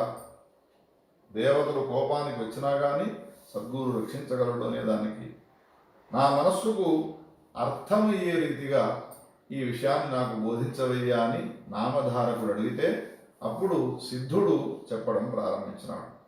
చాలా చక్కని ప్రశ్న వేసినావయ్యా. నీవు ఒక్కగా ఉన్నటువంటి పరమాత్మ అనేకం కావాలి అని సంకల్పం చేసి ఈ జగత్తులన్నిటి కూడా సృష్టించినాడు కదా.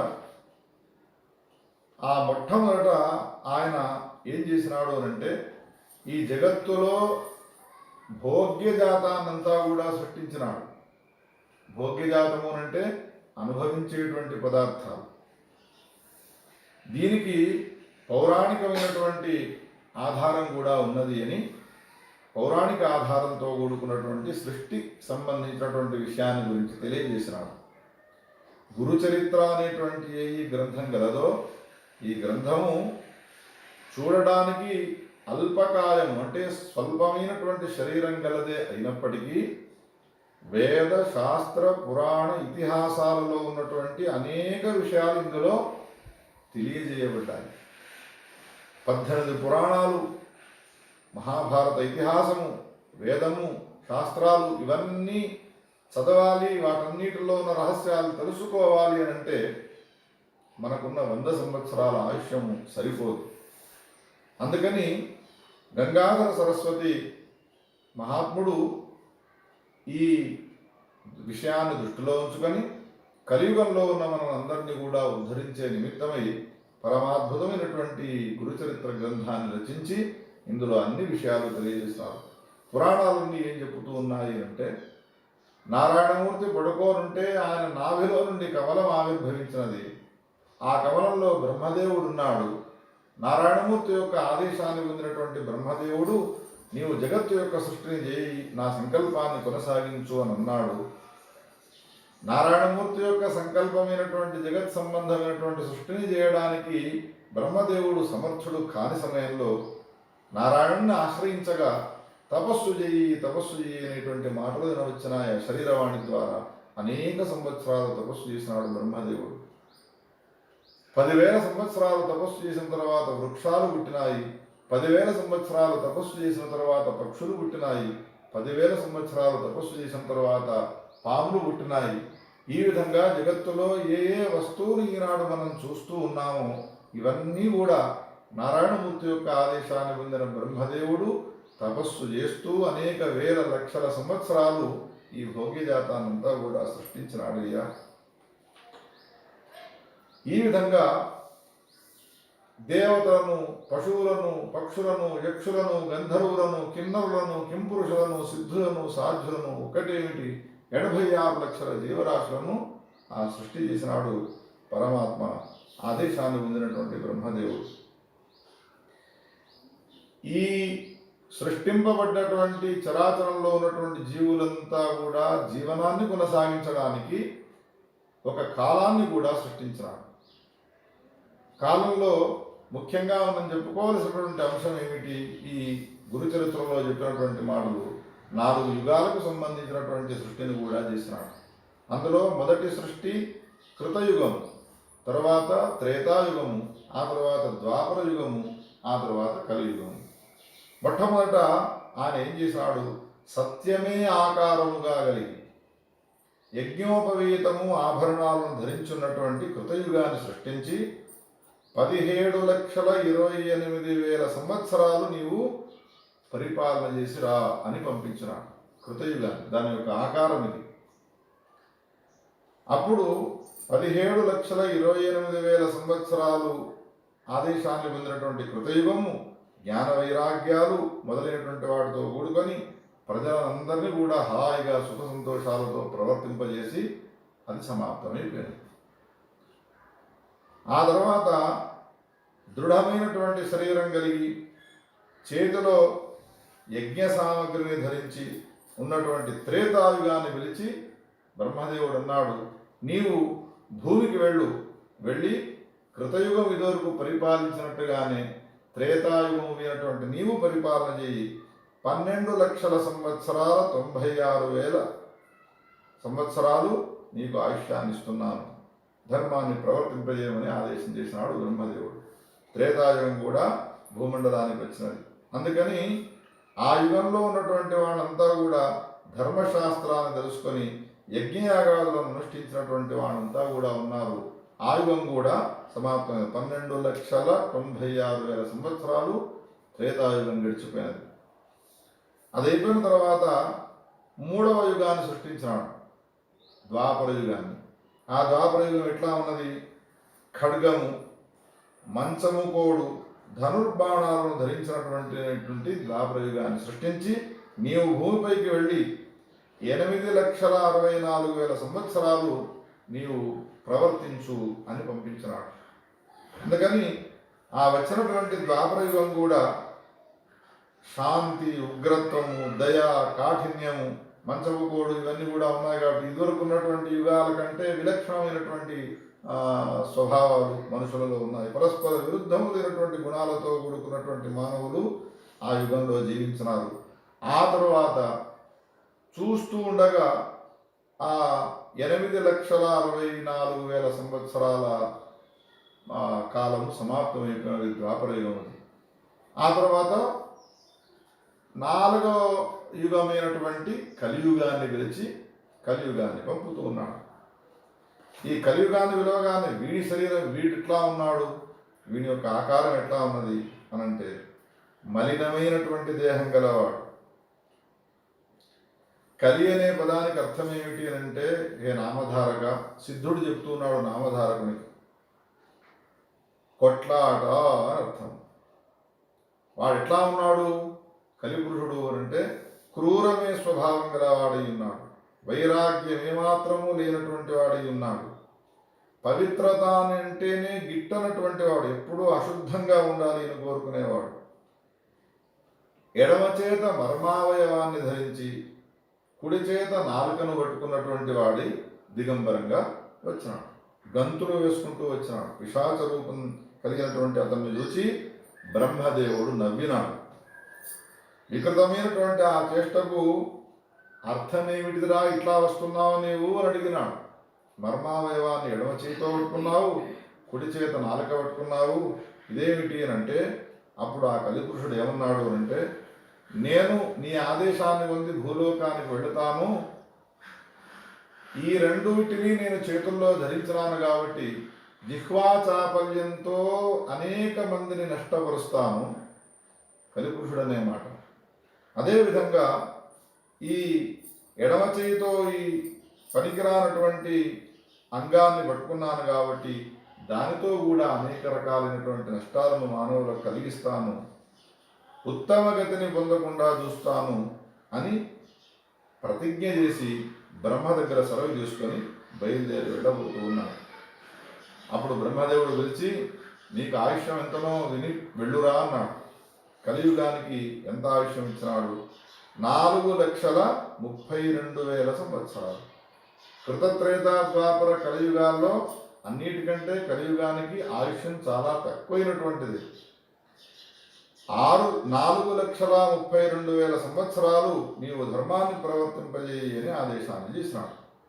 కలిపురుషుడు భయపడ్డాడు. ఒక్కసారి, స్వామి నా విషయం చెప్తాను విను, నన్ను నీవు సృష్టించినావు, నా పరిస్థితి ఎటువంటిది అని అంటే, నిద్ర, కలహము, దుఃఖములు అనేటువంటివి ఏవైతే ఉంటాయో ఇవి చాలా ఇష్టపడతాను నేను, సిగ్గులేనటువంటి వాడను నేను, ఇతరుల వస్తువులను స్త్రీలను అపహరించేటువంటి వాళ్ళను నేను చాలా ఇష్టపడతాను, దంభము మాత్సర్యము ఎవరికైతే ఉంటుందో అటువంటి వాడంటే నాకు చాలా ఇష్టం, కలిపురుషుడు అంటూ ఉన్నాడు.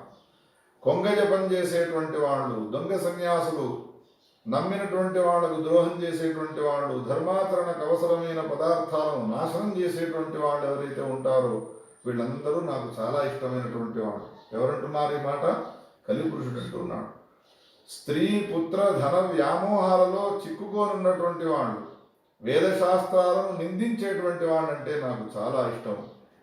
కలిపురుషుడు ఇంకేం మాట అన్నాడు? గురుచరిత్రలో చెప్తున్నాడు సిద్ధుడు నామధారకునికి, హే నామధారక, శివకేశవులు వేరు అనేటువంటి భావాన్ని ఎవరైతే పొంది దూషిస్తారో, నాకు రాముడే భక్తుడు, నాకు శివుడు భక్తుడు కాదు అని రాముణ్ణి స్మరిస్తూ శివుణ్ణి ఎవడైతే దూషిస్తాడో అటువంటి వాడంటే నాకు చాలా ఇష్టము అంటున్నాడు కలిపురుషుడు. పుణ్యకార్యాలు చేసేవాళ్ళు, ధర్మాన్ని పాటించేవాళ్ళు నాకు చాలా శత్రువులై ఉంటారయ్యా. ఎందరో ధర్మపరాణులు ఉన్నటువంటి భూలోకానికి వెళ్ళమని నన్ను ఆదేశిస్తూ ఉన్నావు, కానీ నేను ఎట్లా వెళ్ళాలి? ఇదివరకు కృతత్రేత ద్వాపర యుగాల్లో ఉన్నటువంటి ఏ మానవులు ఉన్నారో వాళ్ళు మళ్ళీ జన్మించినటువంటి వాళ్ళు ఈ కలియుగంలో ప్రాక్తన సంస్కారం వలన వాళ్ళంతా కూడా ధర్మమయ జీవనాన్ని కొనసాగిస్తూ ఉంటే నా గతేం కావాలి? వాళ్ళను చూస్తే నేను భయపడతాను కదా. బ్రహ్మజ్ఞానులన్నా భక్తులన్నా చిత్తశుద్ధితో జపధ్యానాలు చేసేటువంటి వాళ్ళనన్నా కానీ నాకు చూస్తే వణుకు పుడుతుంది అన్నాడు కలిపురుషుడు బ్రహ్మదేవునితో. అప్పుడు బ్రహ్మ ఏమంటున్నాడు, కలి, నీవు భూలోకంలో ధర్మమాచరించే వాళ్ళను విడిచిపెట్టి ధర్మాన్ని ఆచరించకుండా అధర్మానుయాయులైనటువంటి వాళ్ళు ఎవరైతే ఉంటారో వాళ్ళను లోబరుచుకొని నీకు సంబంధించినటువంటి ధర్మాలు ఏవైతే ఉన్నాయో ఆ ధర్మాలను పాటించు. శివకేశవులిద్దరూ కూడా ఒక్కరే అని ఎవరైతే భావిస్తారో వాళ్ళ జోలికి నీవు వెళ్ళకు. తల్లిదండ్రి గురువులను ఎవరైతే సేవిస్తూ ఉంటారో అటువంటి వాళ్ళ సమీపానికి నీవు వెళ్ళకు. కాశీక్షేత్రంలో ఎవరైతే నివాసం చేస్తారో వాళ్ళ సమీపానికి నీవు వెళ్ళకు. ఆవును తులసిని ఎవరైతే ప్రతినిత్యము పూజిస్తూ ఉంటారో అటువంటి వాళ్ళ సమీపానికి నీవు వెళ్ళకు. కలిపురుషుడమైనటువంటి నువ్వు వెళ్ళకు. వేదశాస్త్ర పురాణ స్మృతులను ఎవరైతే ఆసక్తితో వింటారో వివేకం పొంది ధర్మాన్ని ఆచరిస్తారో అటువంటి వాళ్ళను కూడా కలిపురుషుడమైనటువంటి నీవు బాధించడానికి వీల్లేదు. ఇంకో విషయం నీకు ప్రత్యేకంగా చెప్తున్నాను వినురా. బ్రహ్మ ఏ కలిపురుషుడిని సృష్టించి కలిపురుషుడిని భూలోకానికి పంపిస్తూ ఉన్నాడో పంపే సమయంలో ఏ ధర్మాలు చెప్పినాడో అవన్నీ చెప్తున్నాడు ఇక్కడ సిద్ధుడు నామధారకునితో. ఏమంటూ ఉన్నాడు అంటే, ఇవన్నీ ఒక ఎత్తు అయితే గురుసేవయందు దీక్ష వహించినటువంటి వాళ్ళను గురుభక్తులను నీవు ఎప్పుడూ కూడా ఏమీ చేయకుండా ఉండాలి. వాళ్ళ విషయంలో నీవు ప్రవర్తించకుండా, వాళ్ళ విషయంలో నీవు ప్రవేశించకూడదు. వాళ్ళని నీవు మర్చిపోవాలి, వాళ్ళను బాధించకూడదు. గురుభక్తి కలిగినటువంటి శిష్యులను వదిలిపెట్టి మిగతా వాళ్ళను నీకు సంబంధించినటువంటి ధర్మాన్ని ప్రచారం చేసేందుకోసం వినియోగించుకోవాలి తప్ప వాళ్ళను మాత్రం ఏమీ చేయకూడదు అనగానే విని కలిపురుషుడు బ్రహ్మను అడుగుతున్నాడు, హే బ్రహ్మ, గురువు అంటే ఎవరు? ప్రత్యేకించి మిగతా వాళ్ళందరి మాటలు ఒక తీరుగా చెప్పి గురువును ఉపాసించేటువంటి శిష్యుడి సమీపానికి మాత్రం నీవు వెళ్ళకు అని అంటూ ఉన్నావు. గురువు అంటే ఎవరు? గురువును ఉపాసించేటువంటి శిష్యుని యొక్క లక్షణం ఏమిటి? దాని గురించి నాకు చెప్పవయ్యా అని అడిగితే అప్పుడు ఆ కలిపురుషునికి బ్రహ్మ గురువు యొక్క మహిమను గురించి వర్ణిస్తూ ఉన్నాడు. పదే పదే ఈ గురు చరిత్రలో గురువు అంటే ఎవరో కాదు, గురువు అంటే త్రిమూర్తుల యొక్క స్వరూపమే. అతనే బ్రహ్మ విష్ణు మహేశ్వరుడు. అందుకని గురువు కనుక ఒకవేళ సంతోషపడ్డాడు అని అంటే బ్రహ్మ విష్ణు మహేశ్వరుడు ముగ్గురు సంతోషపడతారు. ఒకవేళ గురువే కనుక కోపానికి వచ్చినాడు అంటే బ్రహ్మ విష్ణు మహేశ్వరులు కూడా ఏమీ చేయలేరు వాణ్ణి అని ఈ విధంగా గురువుకు సంబంధించినటువంటి మహిమనంతా కూడా వర్ణిస్తూ ఒక మాట చెప్పినాడు. గురువును సేవించి గురువు యొక్క ప్రీతికే కనుక ఒకవేళ శిష్యుడు పాత్రుడైనాడు అని అంటే అటువంటి శిష్యుడు సాక్షాత్తు బ్రహ్మనే అవుతాడు. వానికి ప్రత్యేకించి తీర్థయాత్రలు లేవు.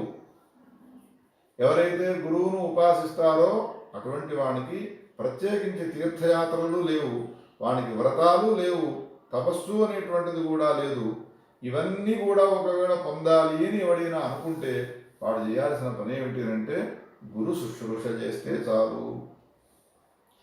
గురువు వల్లనే శిష్యునికి వర్ణాశ్రమ ధర్మాలు, సదాచారము, సదసద్వివేకము, కర్మాచరణ, భక్తి జ్ఞాన వైరాగ్యాలు, ముక్తి మొదలైనటువంటివన్నీ లభిస్తూ ఉన్నాయి అన్న తర్వాత ఇవన్నీ ఇచ్చేటువంటి వేరే వాటి కోసం వెంపర్లాడడం ఎందుకు?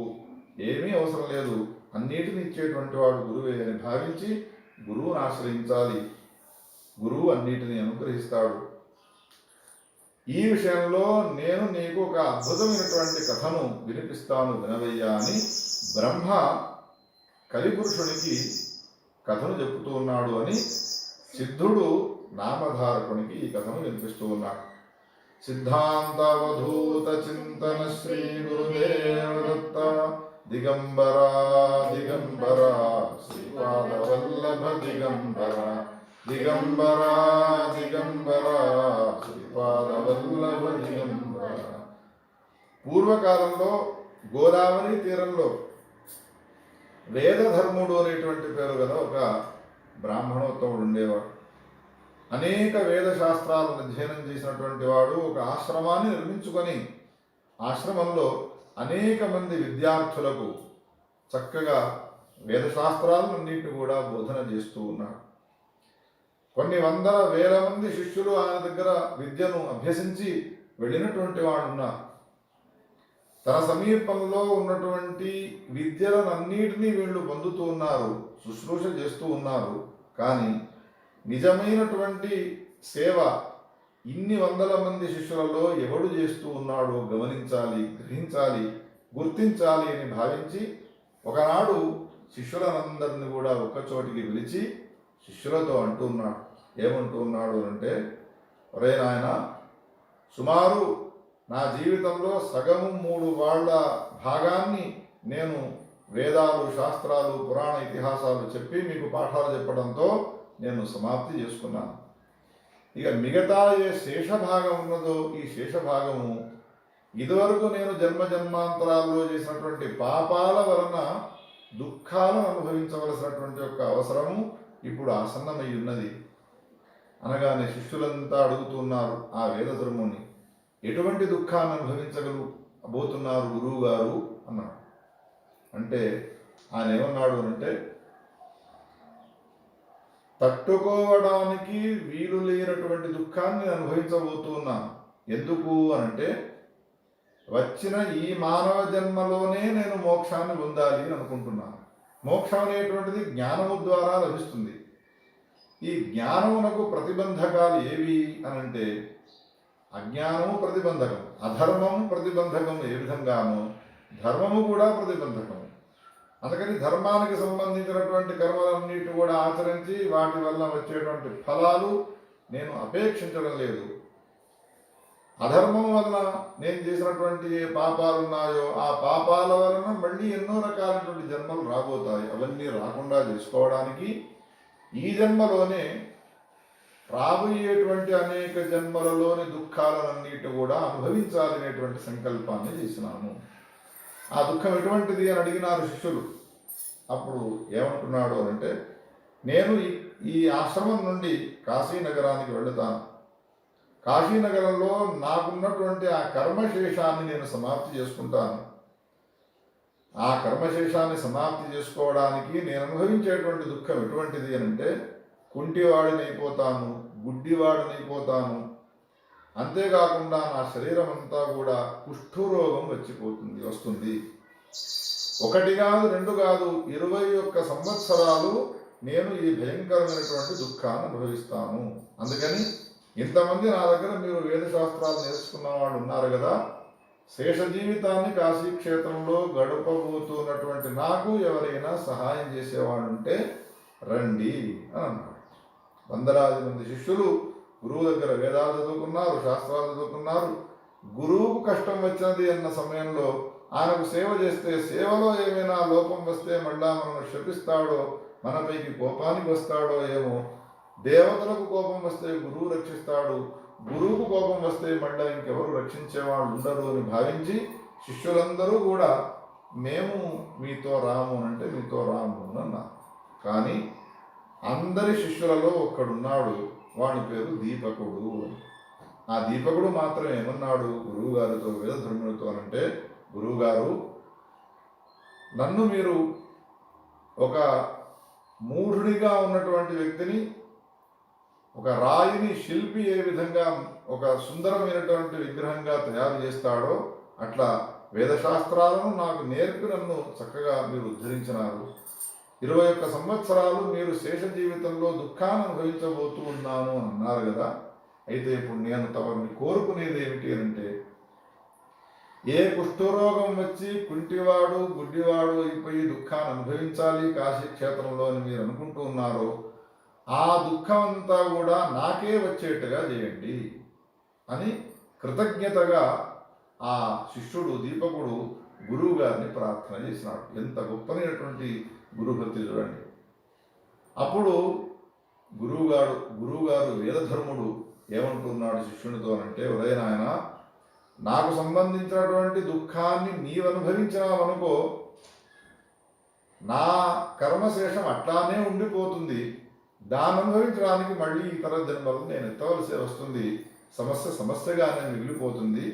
అందుకని ఒకవేళ నీకు నాకు సేవ చేయాలనేటువంటి కోరికనే కనుక ఉన్నట్టయితే నేను కాశీకి వెళితే నాతో పాటు నీవు కూడా కాశీ క్షేత్రానికి వచ్చి కుష్ఠరోగగ్రస్తుడని, కుంటివాడిని, గుడ్డివాడిని అయిపోయినటువంటి నాకు నీవు సేవ చేస్తూ ఉండు అన్నాడు.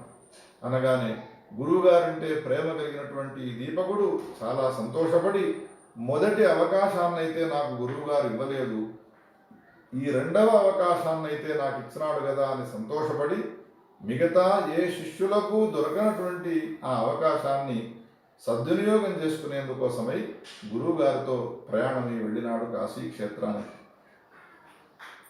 ఈ గురు చరిత్రలో కాశీకి సంబంధించినటువంటి మహిమను సందర్భం వచ్చినప్పుడల్లా కూడా మనకు వివరిస్తూ ఉంటాడు. కాశీకి వెళ్ళినటువంటి ఈ వేదధర్ముడు దీపకుడు అనేటువంటి పేరు గల శిష్యునితో సహా మొట్టమొదట మణికర్ణికా ఘట్టంలోకి వెళ్ళి అక్కడ స్నానం చేసినాడు.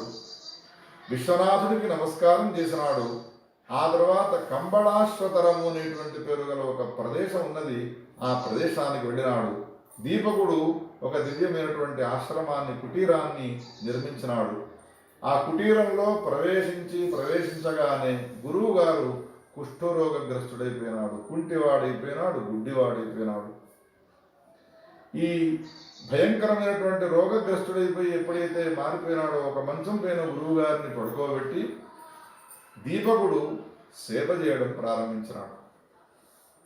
సహజంగా ఈ వేదధర్మునికి దీపకుని పైన ఎంతో ప్రేమ, ఎంతో అనురాగము, ఎంతో కరుణ ఉన్నది. కారణం ఏమిటి అంటే ఏకసంథాగ్రాహి అయి ఉండి ఆశ్రమంలో ఉన్నప్పుడు నిరంతరం గురు శుశ్రూష చేస్తూ చెప్పిన విద్యలన్నిటి కూడా నేర్చుకొని మిగతా అందరు శిష్యులు తను సేవ చేయడానికి రాను అన్నప్పుడు తానే వచ్చినాడు. అందుకని దీపకుడి పైన సహజంగా ప్రేమ అనురాగాలు ఉన్నప్పటికీ ఇప్పుడు పరిస్థితి ఏ విధంగా మారిపోయినది అంటే దీపకుడు ఎంత జాగ్రత్తగా ఒళ్ళును దగ్గర పెట్టుకొని శుశ్రూష చేస్తూ సేవ చేస్తూ ఉన్నప్పటికీ కూడా గురువు అనేక సందర్భాల్లో నిందిస్తూ ఉన్నాడు దీపకుడిని. ఏమంటాడు అంటే కుష్ఠరోగగ్రస్తుడై ఉన్నాడు కాబట్టి శరీరం అంతా కూడా చీము గారుతూ ఉన్నది, నెత్తుర్లు గారుతూ ఉన్నాయి. ఇప్పుడు ఏమంటాడు, శిష్యుడిని పిలిచి నాకు స్నానం చేయాలనేటువంటి కోరిక కలిగినది, నాకు స్నానం చేయించు అంటాడు. భయంకరమైనటువంటి చలికాలంలో గురువుగారు కోరినాడు కదా స్నానం చేయించమనేని. వేడి నీళ్లతో స్నానం పోస్తూ ఉంటే ఆ పుండ్ల పైన నెత్తుర్లు గారు చీము గారుతూ ఉన్నటువంటి శరీరం పైన వేడి నీళ్లు పడగానే విపరీతమైన గాయమై అరుస్తాడు. నేను నిన్ను వేడి నీళ్లతో స్నానం చేయమన్నానా, నన్ను హింసిస్తున్నావు, నీవు మూర్ఖుడవు అని అంటాడు. గురువుగారు ఇట్లా అన్నాడు కదా అని చల్లటి నీళ్లు పోస్తే ఇంతటి చలికాలంలో నీవు నాకు చల్లనీళ్లతో స్నానం చేయించడం చంపడానికి ప్రయత్నం చేస్తున్నావా అని ఈ విధంగా అంటాడు. ఏది చేయాలి అని పూనుకుంటే దానికి అనుకూలంగా మాట్లాడకుండా దానికి ప్రతికూలమైనటువంటి మాటనే మాట్లాడతాడు గురువు. కానీ ఎన్ని నిందలు తనపైన మోపినా, ఎంత కోపానికి వచ్చి ఆవేశంతో గట్టిగా మాట్లాడినా వాటన్నిటినీ కూడా ఈ దీపకుడు ఆశీర్వాదంగా స్వీకరిస్తూ ఉంటాడే తప్ప ఏమాత్రము గురువును నిందించడు, గురువును ధిక్కరించడు. ఆకలితో ఉన్నాను ఆహారం తీసుకురమ్మని అంటాడు. ఆహారాన్ని తీసుకపోతే నాకెందుకు ఇప్పుడు ఆహారము అని అంటాడు. ఒకటి కాదు, రెండు కాదు, ఇటువంటివి ఎన్నో రకాలైనటువంటి పరీక్షలు పెడుతూ ఉంటాడు. చివరికి ఒకనాడు పిలుస్తాడు, ఒరే దీపక, ఇంతమంది శిష్యులు నా దగ్గర వేదశాస్త్రాలు చదువుకున్నా ఎవ్వరూ నాకు సేవ చేయడానికి రాలేదు, నీవు వచ్చినావు, ఎంత యోగ్యుడవురా, ఎంత చక్కని వాడవురా నీవు అని ప్రేమను ఒలకబోస్తూ తన సహజమైనటువంటి అనురాగాన్ని కురిపిస్తూ ఉంటాడు. ఒకసారి తిడతాడు, ఒకసారి కొడతాడు, ఒకసారి దండిస్తాడు, ఒకసారి ప్రేమను చూపుతాడు. ఇన్ని రకాలైనటువంటి చేష్టలు చేస్తూ ఉన్నా 21 సంవత్సరాలు వీటిని భరించాలి. అయినా ఏమాత్రము కష్టం లేకుండా శుశ్రూష చేస్తూ కాశీ క్షేత్రంలో సాక్షాత్తు విశ్వనాథుడే ఈ రూపంలో ఉన్నాడు అని భావించి దైవముగా భావిస్తూ ఆయన ఉపాసన చేస్తూ ఉన్నాడు. యస్య దేవే పరా భక్తి యథా దేవే తథా గురౌ తస్యే మే కథితాహ్యర్థాః. ఉపనిషత్తు ఏం చెప్పినది అంటే, దేవుని యందు ఏ భావం ఉంటుందో జీవునికి, గురువు యందు కూడా అదే భావం ఉన్నప్పుడు వాని కోరికలన్నీ ఈడేరుతాయి. ఇందులో సందేహించే అవసరమే లేదు అంటుంది ఉపనిషత్తు. ఇట్లా సేవ చేస్తూ కొంతకాలం అయిపోయినది. ఒకనాడు కాశీ విశ్వనాథునికి ఈ విషయం తెలుస్తుంది. కాశీ క్షేత్రంలో ఎవరెవరు ఏం చేస్తూ ఉన్నారనేటువంటిది ప్రతిదీ తెలుసుకుంటూ ఉంటాడు విశ్వనాథుడు. ఆయనకు తెలిసిపోతూ ఉంటాడు. సర్వజ్ఞుడు కదా, ఆయనకు తెలియని విషయం అంటూ ఏముంటుంది లోకంలో. ఒకనాడు గురు శుశ్రూష చేస్తూ ఉన్నటువంటి దీపకుని యొక్క ఆశ్రమానికి మణికర్ణికా ఘట్టానికి వచ్చినాడు. వచ్చి దీపకునితో అంటున్నాడు, హే దీపక, నీకేం వరం కావాలో కోరుకోరా. ఇంత పరమాదరంతో భక్తి శ్రద్ధలతో నీవు గురు శుశ్రూష చేస్తూ ఉన్నావు కాబట్టి నేను నీకు వరం ఇవ్వడానికి వచ్చినాను. విశ్వనాథుడను, ఈ కాశీ క్షేత్రానికి అధిపతిని, కోరుకో, నీకేం కావాలను అన్నాడు. అప్పుడు దీపకుడు ఏమన్నాడు అంటే, హే విశ్వనాథ, మా గురువు గారి యొక్క అనుజ్ఞ లేనిది, ఆయన యొక్క ఆదేశం లేనిది నేను ఎటువంటి కోరికలు కోరను. గురువుగారి దగ్గరికి వెళ్ళి వచ్చి నేను మళ్ళీ నిన్ను కోరుతాను అన్నాడు. గురువుగారి దగ్గరికి వెళ్ళినాడు. గురువుగారికి నమస్కారం చేసి, అయ్యా, మీకు శుశ్రూష చేస్తూ ఉంటే నా విషయాన్ని తెలుసుకున్నటువంటి వాడి ఈ కాశీ పట్టణాధిపతి అయినటువంటి విశ్వనాథుడు నా సమీపానికి వచ్చి నీకేమైనా వరం కావాలన్నా కోరుకో అని అడుగుతూ ఉన్నాడు. అందుకని నేను విశ్వనాథునితో ఏమన్నాను అంటే, మా గురువు యొక్క ఆదేశం లేనిది నేను ఏ కోరికను కోరను, తమరి దగ్గరికి వచ్చినాను అని చెప్పినాడు. అయితే ఏం కోరాను అనుకుంటున్నావురా నీవు అన్నాడు గురువుగారు, వేదధర్ముడు. అప్పుడు దీపకుడు అన్నాడు, మా గురువు గారికి ఉన్నటువంటి ఈ రోగమంతా కూడా తొలగిపోయేట్టుగా అనుగ్రహించు అని కోరాలి అనుకుంటున్నాను అన్నాడు. అనగానే వేదధర్ముడు గురువుగారు శిష్యుణ్ణి అనరాని మాటలంటూ కోపానికి వచ్చి, ఏమిరా విశ్వనాథుడిని నీవు నాకు రోగం లేకుండా చేయమని అడుగుతావా? ఎందుకోసం అడగాలి అని నీవు అనుకుంటూ ఉన్నావు అంటే, 21 సంవత్సరాలు మా గురువుగారికి సేవ ఎట్లా చేయాలి అని, సేవ చేయడం కష్టమై నీవు ఈ కోరికను కోరాలి అనుకుంటున్నావా? ఒకవేళ నీకు ఆ కోరిక కనుక ఉన్నట్టయితే ఆ కోరిక అడగకు, నా దుఃఖాన్ని అనుభవిస్తాను, నీ దారిని నువ్వు వెళ్ళిపో, కానీ విశ్వనాథుని మాత్రమే అడగడానికి వీల్లేదు అనగానే 2 చేతులు జోడించి నమస్కారం చేసి కళ్ళంబడి అశ్రుధారలు వస్తుండగా పరిగెత్తుకుంటూ వెళ్ళి విశ్వనాథునితో అన్నాడు, హే ప్రభు విశ్వనాథ, మా గురువు గారి అనుజ్ఞను స్వీకరించడానికి వెళ్ళినాను. గురువుగారి రోగాన్ని తొలగించమని వారి అనుమతిని పొంది మిమ్మల్ని అడగాలి వరాన్ని నేను అనుకున్నాను, కానీ వారు అంగీకరించడం లేదు. 21 సంవత్సరాలు నేను ఏమాత్రము కల్మషం లేకుండా మా గురువు గారికి శుశ్రూష చేస్తాను. మీరు వచ్చి నన్ను కోరుకోమని, వరాలకు సంబంధించినటువంటి ఈ వరాలను కోరుకోమని నన్ను మభ్యపెట్టకండి దయచేసి 2 చేతులు జోడించి నమస్కారం చేసి గురువు గారి సేవలో నిమగ్నమైపోయినాడు. విశ్వనాథుడి పరీక్ష చేసినాడు కాశీ క్షేత్రంలో దీపకునికి.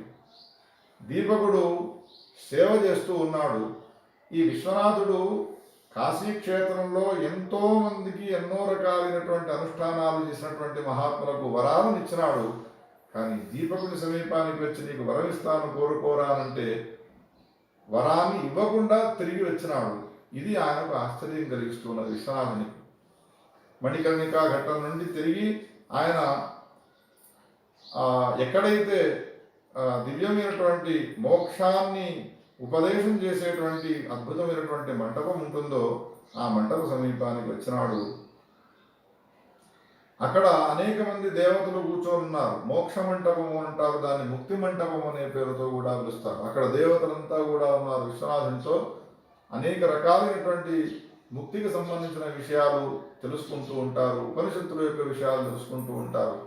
విశ్వనాథ ఎక్కడికి వెళ్ళినావయ్యా అని అడిగినాడు శ్రీమన్నారాయణమూర్తి.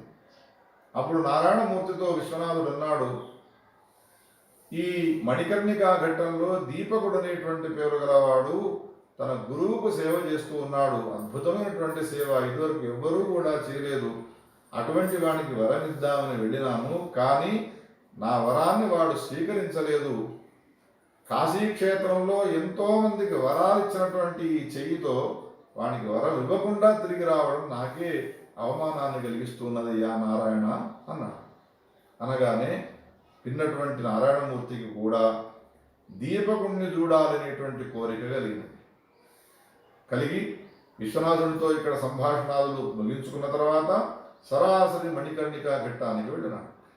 ఈ కాశీక్షేత్రంలో ఉన్నటువంటి మణికర్ణిక ఏదైతే ఉన్నదో ఇది చాలా విచిత్రమైనది. స్కంద పురాణంలో వ్యాసభగవానుడు చెప్తాడు, కాశీ భారతదేశంలో ఉత్తర దేశము ఉత్తమమైనదైతే ఉత్తర దేశంలో కాశీ క్షేత్రం శ్రేష్టమైనదైతే కాశీ క్షేత్రంలో మణికర్ణిక చాలా శ్రేష్టమైనది, మణికర్ణికతో సమానమైన ఇంకొకటి లేదు అని అంటారు. ఎందుకు అనంటే మణికర్ణికలో ఎవ్వడు ఉన్నా కానీ వానికి నేను మోక్షాన్ని ఇస్తాను అంటే నేను మోక్షాన్ని ఇస్తాను అని ఇద్దరు తగువులాడుకుంటూ ఉంటారు. ఆ ఇద్దరు ఎవరు అంటే శివకేశవులు ఇద్దరు కూడా. నారాయణమూర్తి నేను వానికి మోక్షం ఇచ్చినాను అని చెప్పితే నేను మోక్షం ఇచ్చినాను అని చెప్పుకుంటూ ఉంటారు. ఇప్పుడు దీపకుడి విషయం కూడా అట్లానే మారిపోయింది. దీపకుడి సమీపానికి నారాయణమూర్తి వచ్చినాడు. నారాయణమూర్తికి నమస్కారం చేసి అనేక సంవత్సరాలు తపస్సులు చేసినా కానీ నీ స్వరూప సాక్షాత్కారం లభించదే లోకంలో ఉన్నటువంటి మానవులకు. హే ప్రభు విష్ణు, నా సమీపానికి ఎందుకు వచ్చినావయ్యా? నేను నిన్ను ఉపాసించలేదు, నీ నా మంత్రాన్ని అనుష్ఠానం చేయలేదు అని ప్రశ్న వేసినాడు దీపకుడు. అప్పుడు దీపకుడితో ఏమంటున్నాడు నారాయణమూర్తి అంటే, హే దీపక, ప్రత్యేకమైన అనుష్ఠానాలు లేకున్నా అనుగ్రహించేటువంటి సందర్భాలు కొన్ని ఉంటాయి మాకు. అవేవి అంటే వివాహం చేసుకున్న తర్వాత పతివ్రతలైనటువంటి స్త్రీలు ఎవరైతే ఉంటారో వాళ్ళు పిలిచే అవసరం లేకుండా వాళ్ళ సమీపానికి మేము వెళతాము. తల్లిదండ్రులకు శుశ్రూష చేసేటువంటి ఏ కొడుకులు ఉంటారో వాళ్ళు మాకు సంబంధించిన మంత్రానుష్ఠానాలు చేసే అవసరం లేకుండా వాళ్ళ సమీపానికి వెళతాము మేము. గురువులకు నిష్పక్షపాతంగా శుశ్రూష చేసేటువంటి ఏ శిష్యులు ఉంటారో వాళ్ళ సమీపానికి కూడా మేము వెళుతూ ఉంటాము. ఇది మాకున్నటువంటి లక్షణము. నీవు చేస్తున్నటువంటి గురు శుశ్రూషకు సంతోషాన్ని పొంది విశ్వనాథుడు చెప్పగా నిన్ను చూసిపోదామని వచ్చినాను. అద్భుతంగా సేవ చేస్తున్నావయ్యా, నీకేం వరంగా ఉన్నావు కోరుకో. దీపకుడు ఒక నిర్ణయం తీసుకున్నాడు. విశ్వనాథుడి వచ్చిపోయిన తర్వాత దేవతలు ఎవరు వచ్చినా కానీ ఏ వరాలను కోరకూడదు. అన్ని వరాలు ఇచ్చేటువంటి వాడు మాకు ఇక్కడే ఉన్నాడు, కల్పవృక్షము కామధేను వంటి వాడు మా గురువు. లేదు లేదు నీవు వరం కోరుకోవాలి అని ప్రత్యేకంగా బలవంతం చేసినాడు శ్రీమన్నారాయణమూర్తి దీపకుణ్ణి. అప్పుడు దీపకుడు అన్నాడు, హే ప్రభు, నీవు నాకు తప్పకుండా వరాన్ని ఇచ్చే వెళ్ళాలి అనే ప్రతిజ్ఞ చేసి ఉన్నట్టయితే, నీది ఆ కోరిక అయి ఉన్నట్టయితే నాకు అటువంటి వరాన్ని నువ్వు నాకున్నటువంటి గురువు ఎందుండే ఏ భక్తి ఉన్నదో ఈ భక్తి నిరంతరము వృద్ధి చెందేట్టుగా అనుగ్రహించు అనే కోరికను కోరుకున్నాను. మా గురువు ఎందు నేను ఏ భక్తిని పెట్టి సేవ చేస్తూ ఉన్నానో, ఏ శుశ్రూష చేస్తూ ఉన్నానో అటువంటి శుశ్రూష అట్లానే కొనసాగేట్టుగా నన్ను అనుగ్రహించు అని ప్రార్థన చేసినాడు. నారాయణమూర్తి చాలా సంతోషపడ్డాడు. ఎటువంటి వరాలో కోరుకుంటారు నా భక్తులైనటువంటి వాళ్ళంతా కూడా. కానీ కాశీక్షేత్రానికి వచ్చినటువంటి గురు శుశ్రూష చేస్తున్నటువంటి దీపకుడు అయినటువంటి నీవు ఇటువంటి కోరికను కోరినావు. అయినా ఈ కోరికను తథాస్తుని వెళ్ళేందుకు నేను సామాన్యుడను కానయ్యా. ఒకవేళ ఎవరైనా అంటారు దీపకుడు ఈ కోరిక కోరగానే ఆ వరం ఇచ్చి వచ్చినావా అనంటే నేను చిన్నపుచ్చుకుంటాను. లోకంలో అందరూ నన్ను చిన్న చూపుతో చూస్తారు. అందుకని నీవు కోరకున్నా కానీ నీకు కొన్ని వరాలు ఇస్తూ ఉన్నాను విను అని వేదము, వేదాంగాలు, వేదాంత వాక్యాలను అర్థం చేసుకొని వేదశాస్త్ర పురాణ ఇతిహాసాలన్నీ కూడా నీకు స్వయం ప్రభాతములయ్యేట్టుగా వరాన్ని ఇస్తూ ఉన్నాను అనేటువంటి వరాలను అనుగ్రహించినటువంటి వాడి వెళ్ళిపోయినాడు. గురువు సమీపానికి వెళ్ళినాడు. ఏమిరా ఇంత ఆలస్యమైనది, ఎక్కడికి వెళ్ళినావు అని గురువు అడిగితే అప్పుడు గురువుతో ఈ దీపకుడు ఏమన్నాడు అంటే, మొన్న విశ్వనాథుడు వచ్చినాడు, ఈరోజు శ్రీమన్నారాయణమూర్తి వచ్చినాడు నా సమీపానికి. ఏమైనా వరం కావాలన్నా కోరుకోరంటే తమరి అనుమతి లేకుండానే నేను ఒక వరం కోరుకున్నాను. ఏమిటి అంటే గురువు యొక్క భక్తి నాకు నిరంతరంగా కొనసాగేట్టుగా వరం ఇవ్వండి అని ప్రార్థన చేశాను. నారాయణమూర్తి తథాస్తు అన్నాడు. అంతర్ధానం అయిపోయినాడయ్యా అనే ఈ మాటను గురువు దగ్గర చెప్పగానే విని చాలా సంతోషపడి తనకున్నటువంటి భీకరమైనటువంటి ఆకారం గలదో, అంటే కుష్ఠరోగగ్రస్తుడై కుంటివాడు గుడ్డివాడై ఉండి ఇన్నాళ్ల నుంచి ఏ కష్టాన్ని కలిగించి తిట్లు తిట్టి అనేక రకాల దుర్భాషలాడినటువంటి స్వరూపంతో కూడుకున్నటువంటి గురువు గారు మళ్ళీ పూర్వ రూపాన్ని ధరించినటువంటి వాడిని దగ్గర దాకా వెలుచుకొని నెత్తిపైన చెయ్యి పెట్టి నెత్తిని నిమురుతూ ఏమన్నాడు అంటే, ఒరే నాయన, నీకు నాపైన గురుభక్తి ఉన్నది అనే విషయాన్ని పరీక్షించడం కోసము ఈ కాశీక్షేత్రానికి వచ్చి 21 సంవత్సరాలు గడత్కుష్ఠ రోగంతో కూడుకొని కుంటివాడను గుడ్డివాడనైపోయి నిన్ను పరీక్షించినాను. నా పరీక్షలో నీవు నెగ్గినావు. నీకు ముక్తి కరతలామలకమవుతుంది, ఇందులో సందేహించే అవసరం లేదు అనేటువంటి వరాన్ని ఆయన ఇచ్చినాడు. ఈ కథనంతా కూడా చెప్పి, నిజానికి మహాత్ములైనటువంటి వ్యక్తులు ఎవరైతే ఉంటారో వాళ్ళు తపశక్తి సంపన్నులై ఉంటారో వాళ్ళకు పాపాలని భస్మైపోతాయి.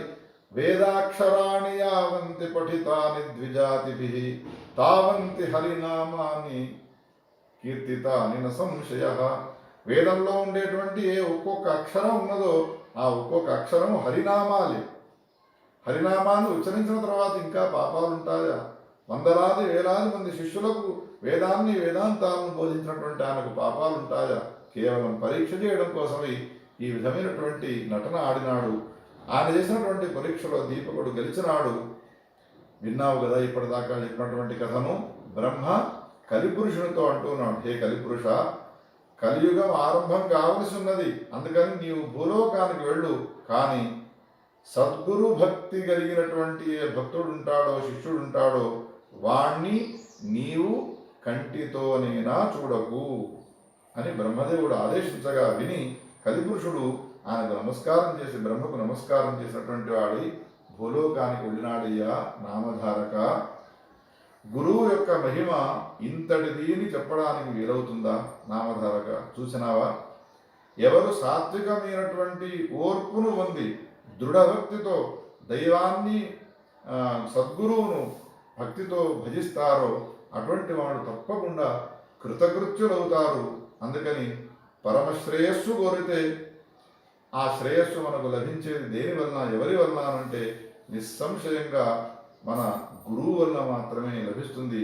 అటువంటి గురువును సందేహించకుండా పూర్తి విశ్వాసముతో నమ్మక కలిగినటువంటి వాడిని సేవించవయ్యా, నీకంతా కూడా మేలు జరుగుతుంది అని నరసింహ సరస్వతి స్వామి వారి శిష్యుడైనటువంటి సిద్ధుడు తన సమీపానికి వచ్చినటువంటి నామధారకుడైనటువంటి పేరు గల వానికి గురువు యొక్క మహిమతో కూడుకున్నటువంటి ఈ కథను తెలియజేసినాడు. ఇంకా గురువు యొక్క మహిమ ఏమిటి, ఈ గురు చరిత్రకు ప్రధాన పురుషుడైనటువంటి దత్తుని యొక్క అవతారం ఏ విధంగా జరిగినది, ఎందుకు ఈ అవతారాన్ని ఎత్తవలసి వచ్చినది అనేటువంటి అనేక అంశాలతో కూడుకున్నటువంటి ప్రవచనాన్ని